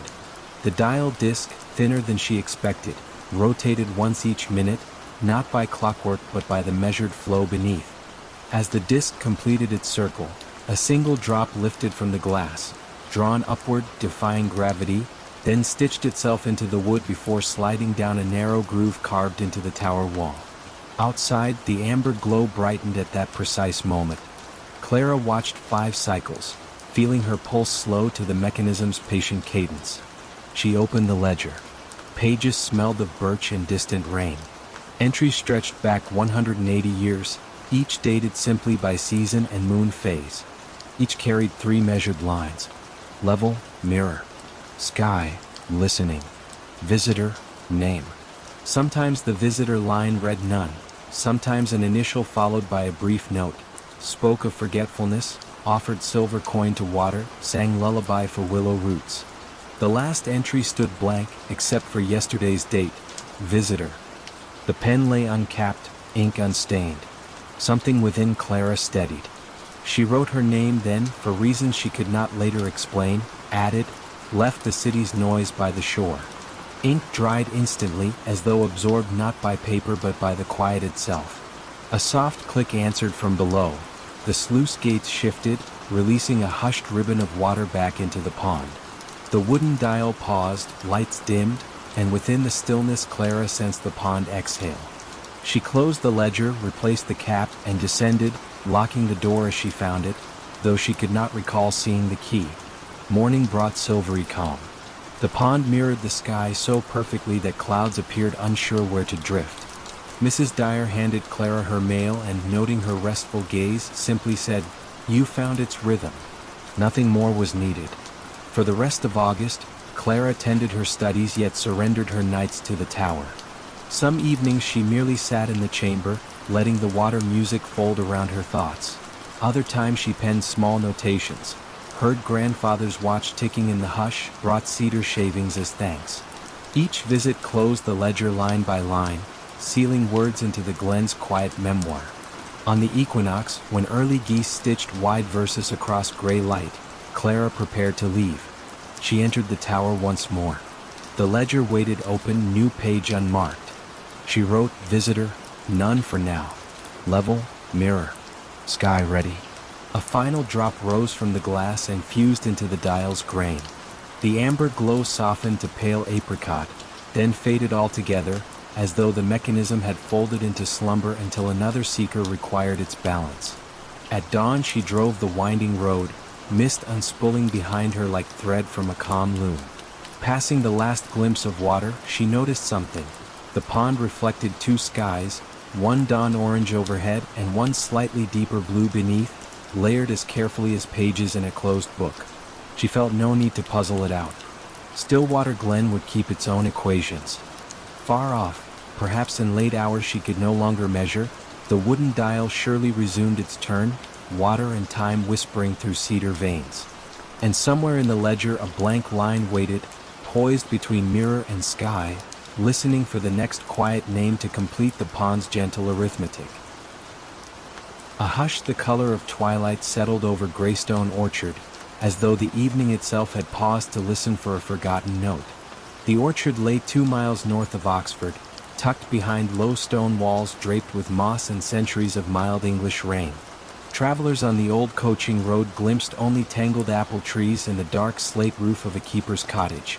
But villagers knew the air within the walls carried its own slow rhythm, whispering of harvest that never quite ended. Ruth Calder, a botanical illustrator recovering from a long illness, arrived in early May to rent the cottage and sketch the orchard's antique cultivars. Her doctor had prescribed quiet days and breathing room. Greystone promised both. A gravel path, veined with violets, led from the gate to the porch. Each step released a cool perfume of earth and blossom that seemed to drift upward rather than away. Ruth unpacked charcoals and notebooks, opened the windows and let silence deep inside. The previous caretaker had left a single instruction on a folded card atop the mantel: close the bells at violet hour. The phrase puzzled her. There were no bells in sight, only an empty hearth and a clock that ticked with the relaxed certainty of old oak. She spent daylight wandering between rows, sketching gnarled trunks furred with lichen, cataloging the pale green swell of unripe fruit. Birds called in soft question marks. Wind crossed every branch with a cautious hand. Yet each afternoon, when the sky tipped from blue to lilac and the sun's edge brushed the Cotswold hills, a faint chiming drifted through the trees. It was not the clear ring of metal on metal. It sounded more like glass humming when a fingertip circles the rim. 3 tones, then stillness. On her third evening, Ruth followed the sound. Dusk pooled between trunks, turning grass into velvet. She reached the orchard's heart and found a stone folly resembling a small, roofless chapel. Ivy braided the columns. Suspended from the archway hung 6 slender glass bells, each pale as river ice, strung on silver ribbon. They caught the last of the light and glimmered like captive dusk. No breeze stirred, yet one bell vibrated gently, releasing that round, thirsty note she had heard from afar. Ruth lifted a hand but stopped short of touch. The card's directive returned. Close the bells at violet hour. Close them, how? She glanced around and noticed a narrow wooden box resting on a low ledge. Inside lay 6 velvet pouches, deep plum in color, each stitched with the outline of an apple bough. Understanding moved through her like a calm breath. She slipped the first pouch over the humming bell. The tone softened, then ceased as if the bell had folded itself to rest. One by one she covered the remaining bells. When the last ribbon was stilled, dusk felt complete, no longer waiting for anything to end. She returned to the cottage where lamplight and a gentle fire settled her nerves. Sleep came easily, bearing quiet dreams of lilac skies that never darkened further. Morning revealed dew shining on spider silk, every droplet catching new sun. Ruth brewed tea and sketched until noon. But unease tugged at her edges. What purpose did the bells serve? Why must they be closed only at violet hour? She searched the cottage and found a slim journal slipped behind the clock.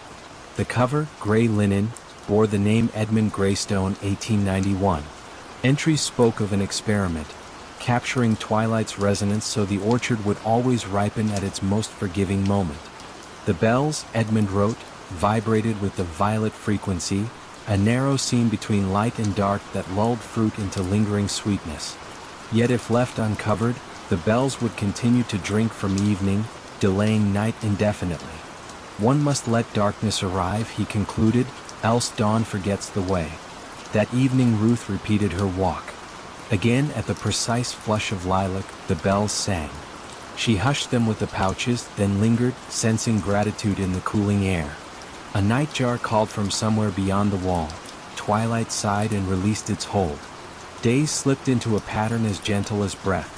Morning sketches, midday rest, evening bell tending. Each time she drew the velvet over glass, she felt her own restlessness quiet. Even her lungs, once tight with illness, opened as though learning from the orchard's patient exhale. On the 7th night clouds smothered sunset, smearing color into dull gray.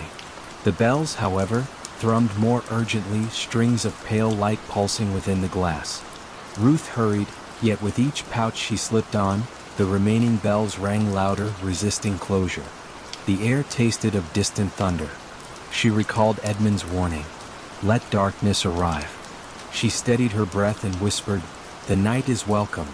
The final bell calmed beneath her fingers, sound folding inward like petals at close of bloom. Rain fell, gentle as tears of relief. Water slid along ivy leaves, tapping the stone in soft applause. Ruth stayed until the bells were silent, the pouches dark spots against flickering lightning.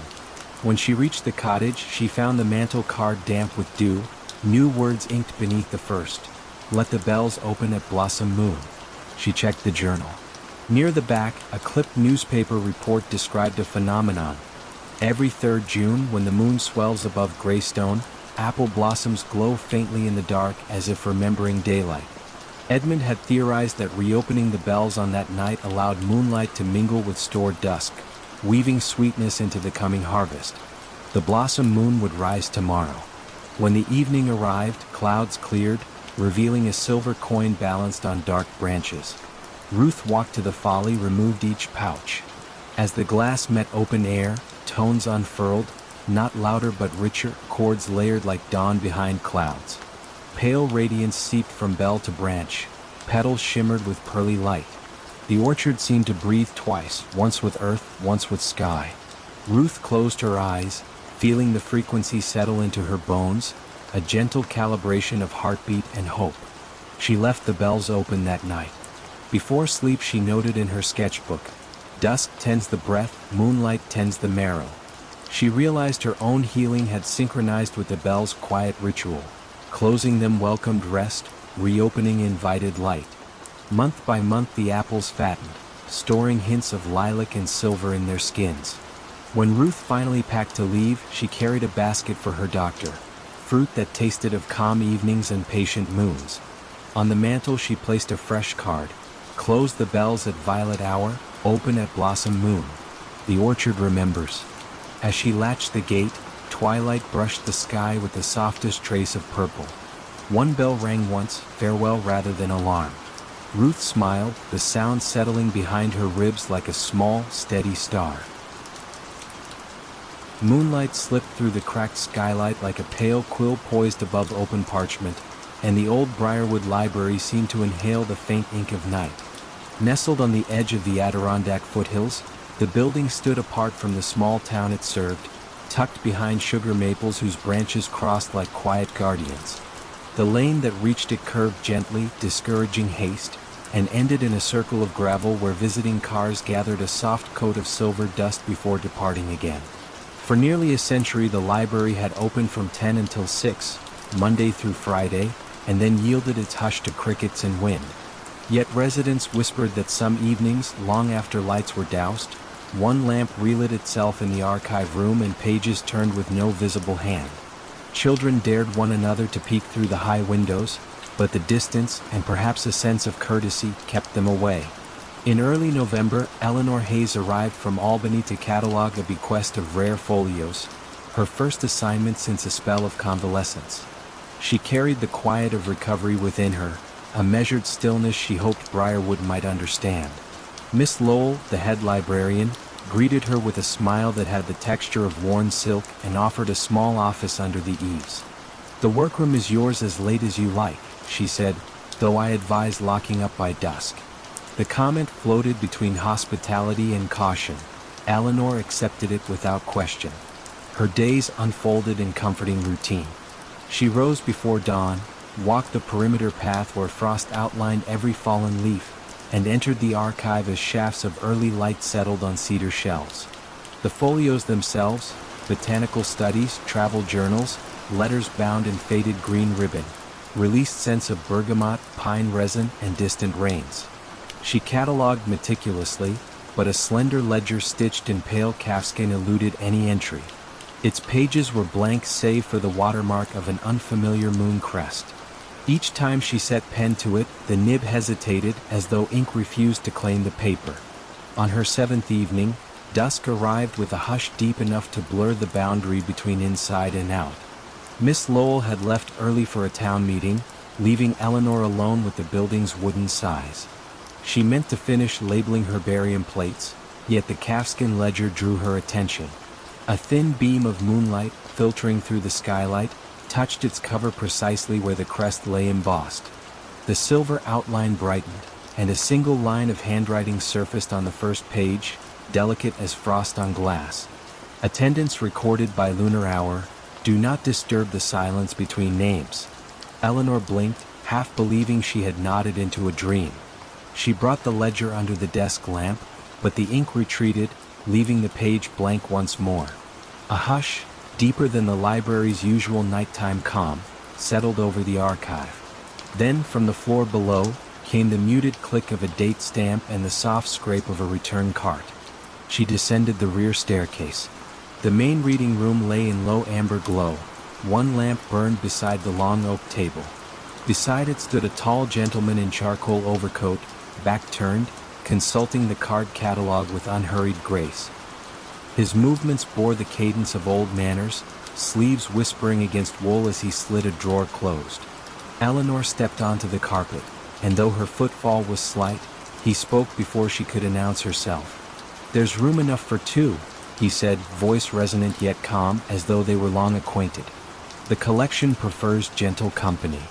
She found herself replying softly. "The library is closed." "Closed to daylight concerns, yes," he answered, lifting a card to the lamplight. "Open to its own hours afterward." He returned the card, then, with ceremonial care, signed a narrow slip of paper and tucked it into the drawer. The ledger lay open on the table, its moon crest glimmering faintly. Eleanor approached. The page now held names written in one column, times in another, each entry corresponding not to the clock on the wall but to the moon's progress across the sky. First crescent, meridian, waning third. Beside several names were tiny annotations. Sought forgotten verse, listened for rain in out-of-print travelogues, found the map he mislaid in 1904. She looked up. The gentleman had moved to the stacks, fingertips gliding along spines with paternal fondness. "You see," he said, eyes reflecting lamplight like quiet water, "books remember who loved them. At night they request reunion." A question formed, "Are you a librarian?" but felt too small. Instead she asked, "And if one signs but doesn't know what to seek?" "The moon will suggest," he said. "She keeps an index of half-spoken desires." He took a slim volume bound in indigo cloth, placed it on the table and inclined his head. The title read Tides and Temporary Shores, an atlas of vanishing islands. Eleanor opened to a plate depicting an island shaped like a teardrop, caption seen only when longing is strongest. She felt something within her stir, a memory of childhood evenings when she believed hidden lands emerged for the pure joy of being found. She signed the ledger. The ink dried instantly. A breeze, scented faintly of salt water, threaded through the room though every window was shut. Somewhere above, the skylight quivered as if thin waves lapped against it. Together they read in companionable silence. At intervals the gentleman turned pages of his own selection, a music folio annotated in copperplate.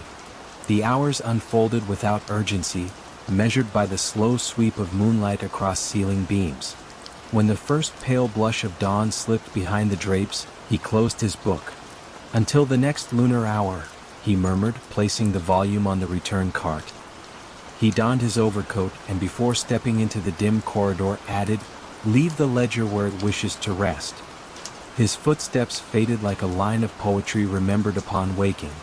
Eleanor touched the moon crest. The ledger closed of its own accord, pages settling with the softness of wings. She replaced it in the glass cabinet, noting how the lock clicked gently as though satisfied. When Miss Lowell arrived at 7, Eleanor was brewing coffee in the staff nook. She almost spoke of the visitor, the ledger, the salt-scented breeze, yet the morning light, practical and bright, made the tale feel less like fact and more like a gift meant to be handled privately. The calfskin ledger remained closed until moonrise, waiting, patient as a shoreline at low tide. Eleanor stayed on well beyond her assignment. Some evenings she signed a ledger, some she merely walked among shelves listening for stories that hummed against the grain of oak.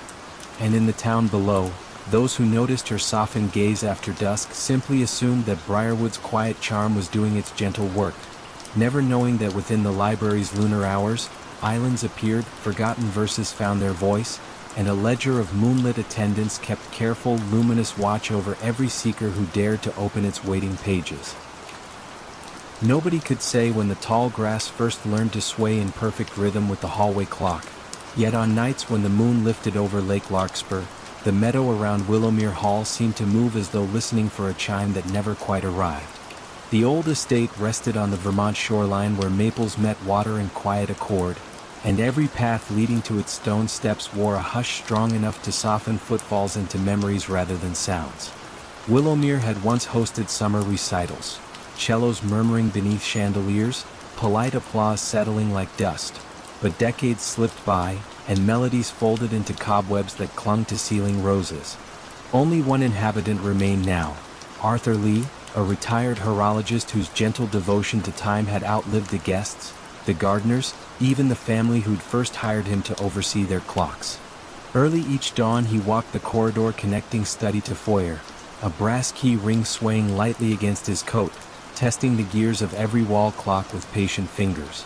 Polished mahogany cases lined the passage like companions keeping watch. Their pendulums, shaped like quiet bells, moved in measured arcs that seemed almost contemplative. Yet there was one clock Arthur never touched. It stood alone at the far end of the gallery, encased in pale birch that caught morning light and turned it to silver. The grandfather's face bore no numerals, only faint etchings of willow leaves circling a single blue hand. Residents before him had called it the Larkspur Dial. Local legend, traded over tea in neighboring cottages, claimed the clock chimed only when the lake was calm enough to mirror the sky without a ripple, and when it chimed, something lost would find its way home. Arthur had never heard the sound himself, not once in 40 years. Still, his routine included pausing before the birch case, bowing his head as though greeting an elder whose language he could not speak. He suspected the mechanism, if there was one, had long ceased. Yet the blue hand moved, imperceptibly but inevitably, and each sunset he found it waiting just shy of the 12, as if hesitant to complete a circle. One September afternoon brought a coolness that tasted faintly of wood smoke. Arthur opened shutters to let the season breathe through the hall. Sunlight formed slender aisles between dust motes, and in those lovely aisles he sensed a difference, an angle of light he couldn't name, but felt across his shoulders like a question. He closed each shutter again, careful and calm, only to notice upon returning that the larkspur dial's blue hand now pointed exactly to the 12. No chime sounded. The corridor kept its hush. Yet beyond the window panes, the meadow grass had stilled, holding the moment so gently it seemed afraid to rustle even for wind. Arthur studied the clock's face, saw no tremor, heard no click, but something within the birch case seemed to draw breath. He leaned closer, detecting a faint scent of rain on stone, a scent impossible indoors. That evening, rather than retreat to his modest bedroom under the eaves, he prepared a chair in the gallery. He brewed chamomile, carried the cup to a small side table, and lit a single oil lamp in case dusk grew timid.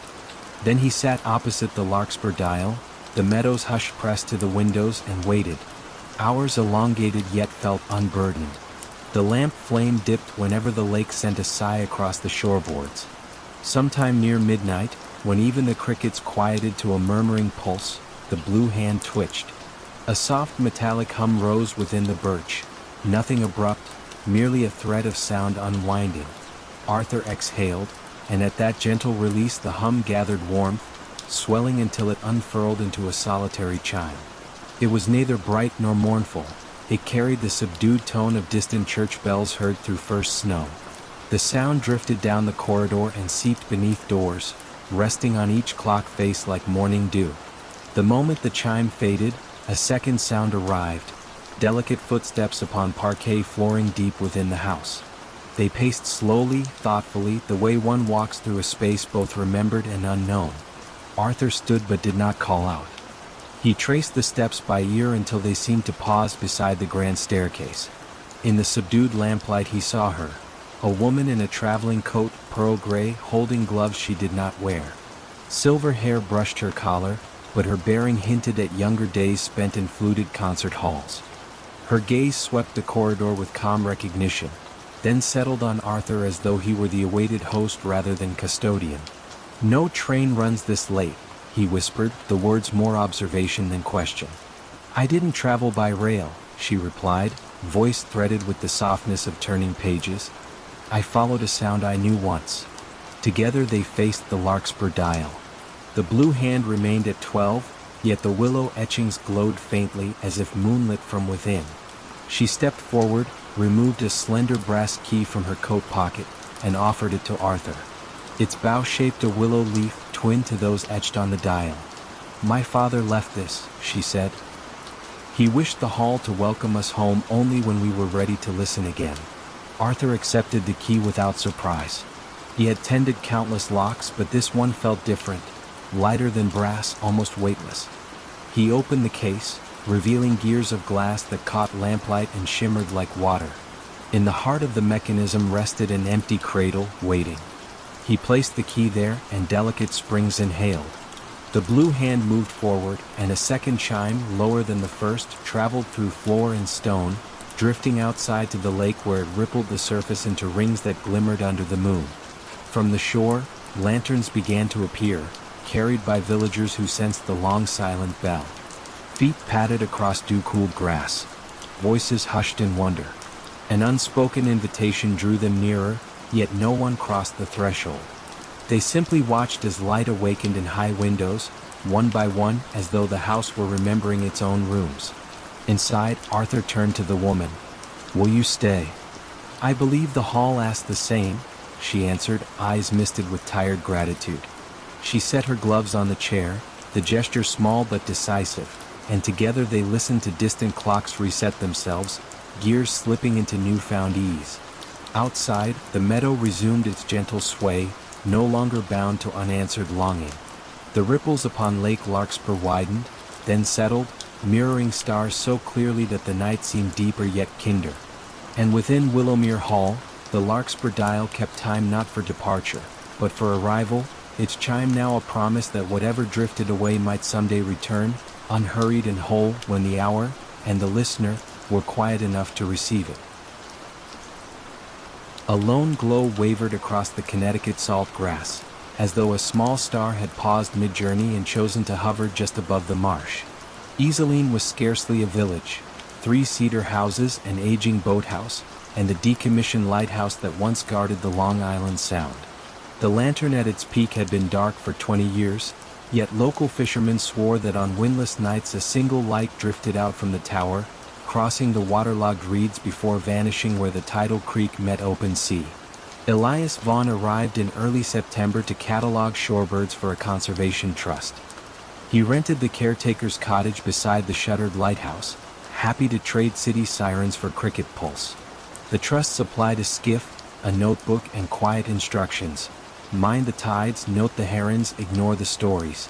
Elias intended to do exactly that. Days fell into gentle rhythm. Dawn painted the salt hay silver, plovers darted at his boots, gulls wheeled above mudflats that smelled of brine and sun-warmed rope. Each afternoon he climbed the lighthouse stair to map nests on the lantern gallery.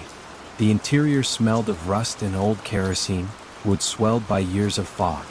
The lens, once polished to star-like clarity, stood veiled beneath canvas. He never lifted the cloth. The tower felt like an elder resting, and he respected its sleep. One dusk, while recording the soft clack of willets, Elias saw the glow for himself. It appeared at ground level, not high in the lantern room, a palm-sized flame, steady despite the breeze. It glided along a narrow plank path half submerged in eelgrass, pause by pause, as if consulting a map older than the marsh itself. Elias followed at a respectful distance, binoculars lowered to avoid the impression of scrutiny. The light reached the water's edge and quietly extinguished, leaving only the scent of extinguished wick and something older, maybe lavender, maybe memory. Inside the cottage that night, pages of data felt suddenly thin.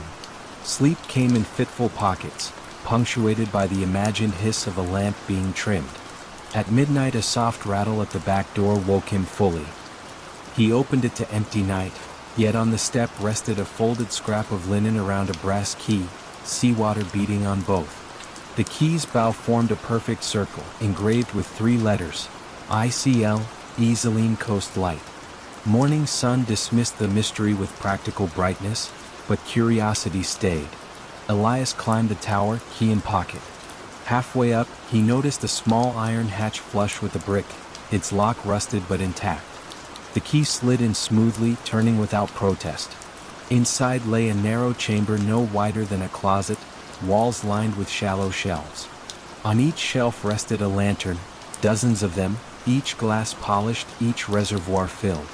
Wicks looked freshly trimmed. Yet there was no scent of oil, only a clean hint of salt and fir. A leather-spine notebook lay open on a central stand. Its pages listed dates and tides, moon phases, names of storms. One entry stood alone at the bottom. Lanterns walked, August 18th, full tide.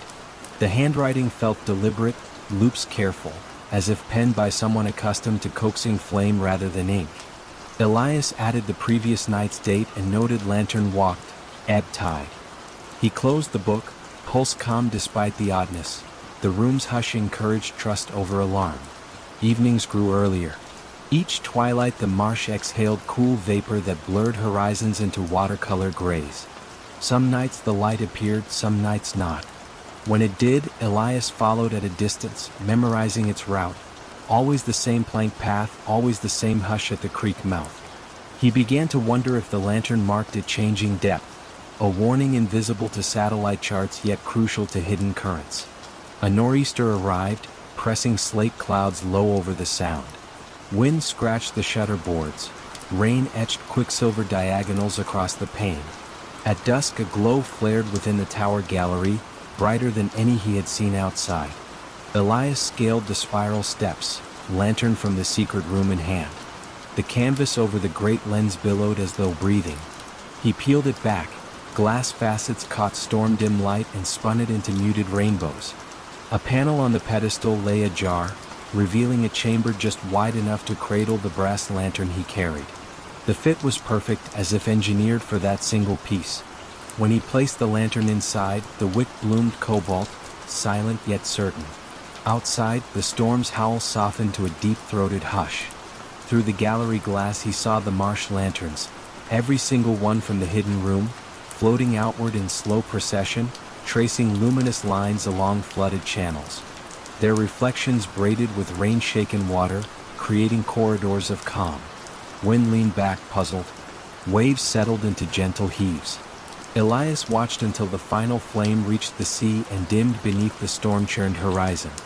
Then he returned the great lens to darkness, replaced the canvas, and descended, carrying only the faint smell of newborn smoke on his sweater. Morning broke clear. Newspapers spoke of severe weather turned mild without explanation. Fishermen, mooring lines still taut from precaution, found their channels untouched by search. Mrs. Grant, from the nearest house, brought Elias coffee cake and confided that her grandmother once served as lighthouse keeper when men were away at war. She said the marsh keeps its own watch, the woman smiled, provided someone remembers to polish the glass. Elias said nothing of keys or secret shelves. He simply accepted the cake and later opened the notebook in the hidden room, writing, "Lanterns walked, storm tide, duty fulfilled." Below, space waited for another line, blank yet anticipatory, like a quiet shoreline expecting moonrise. When his assignment ended, he left the key on the cottage table beneath a note. Data logged, birds counted, lens resting. If the lantern walks, follow with calm heart. At the edge of the property he glanced back. Sunlight struck a single gallery pane, kindling a brief, warm shimmer. The calm heartbeat of a watch resumed. Elias drove away content, knowing the marsh did not need him to stay, it only needed witness. And somewhere, folded inside reeds where salt meets fresh, a lantern's memory drifted, ready to rise whenever clouds gathered, carrying a promise that in Iselin, even silence keeps the light.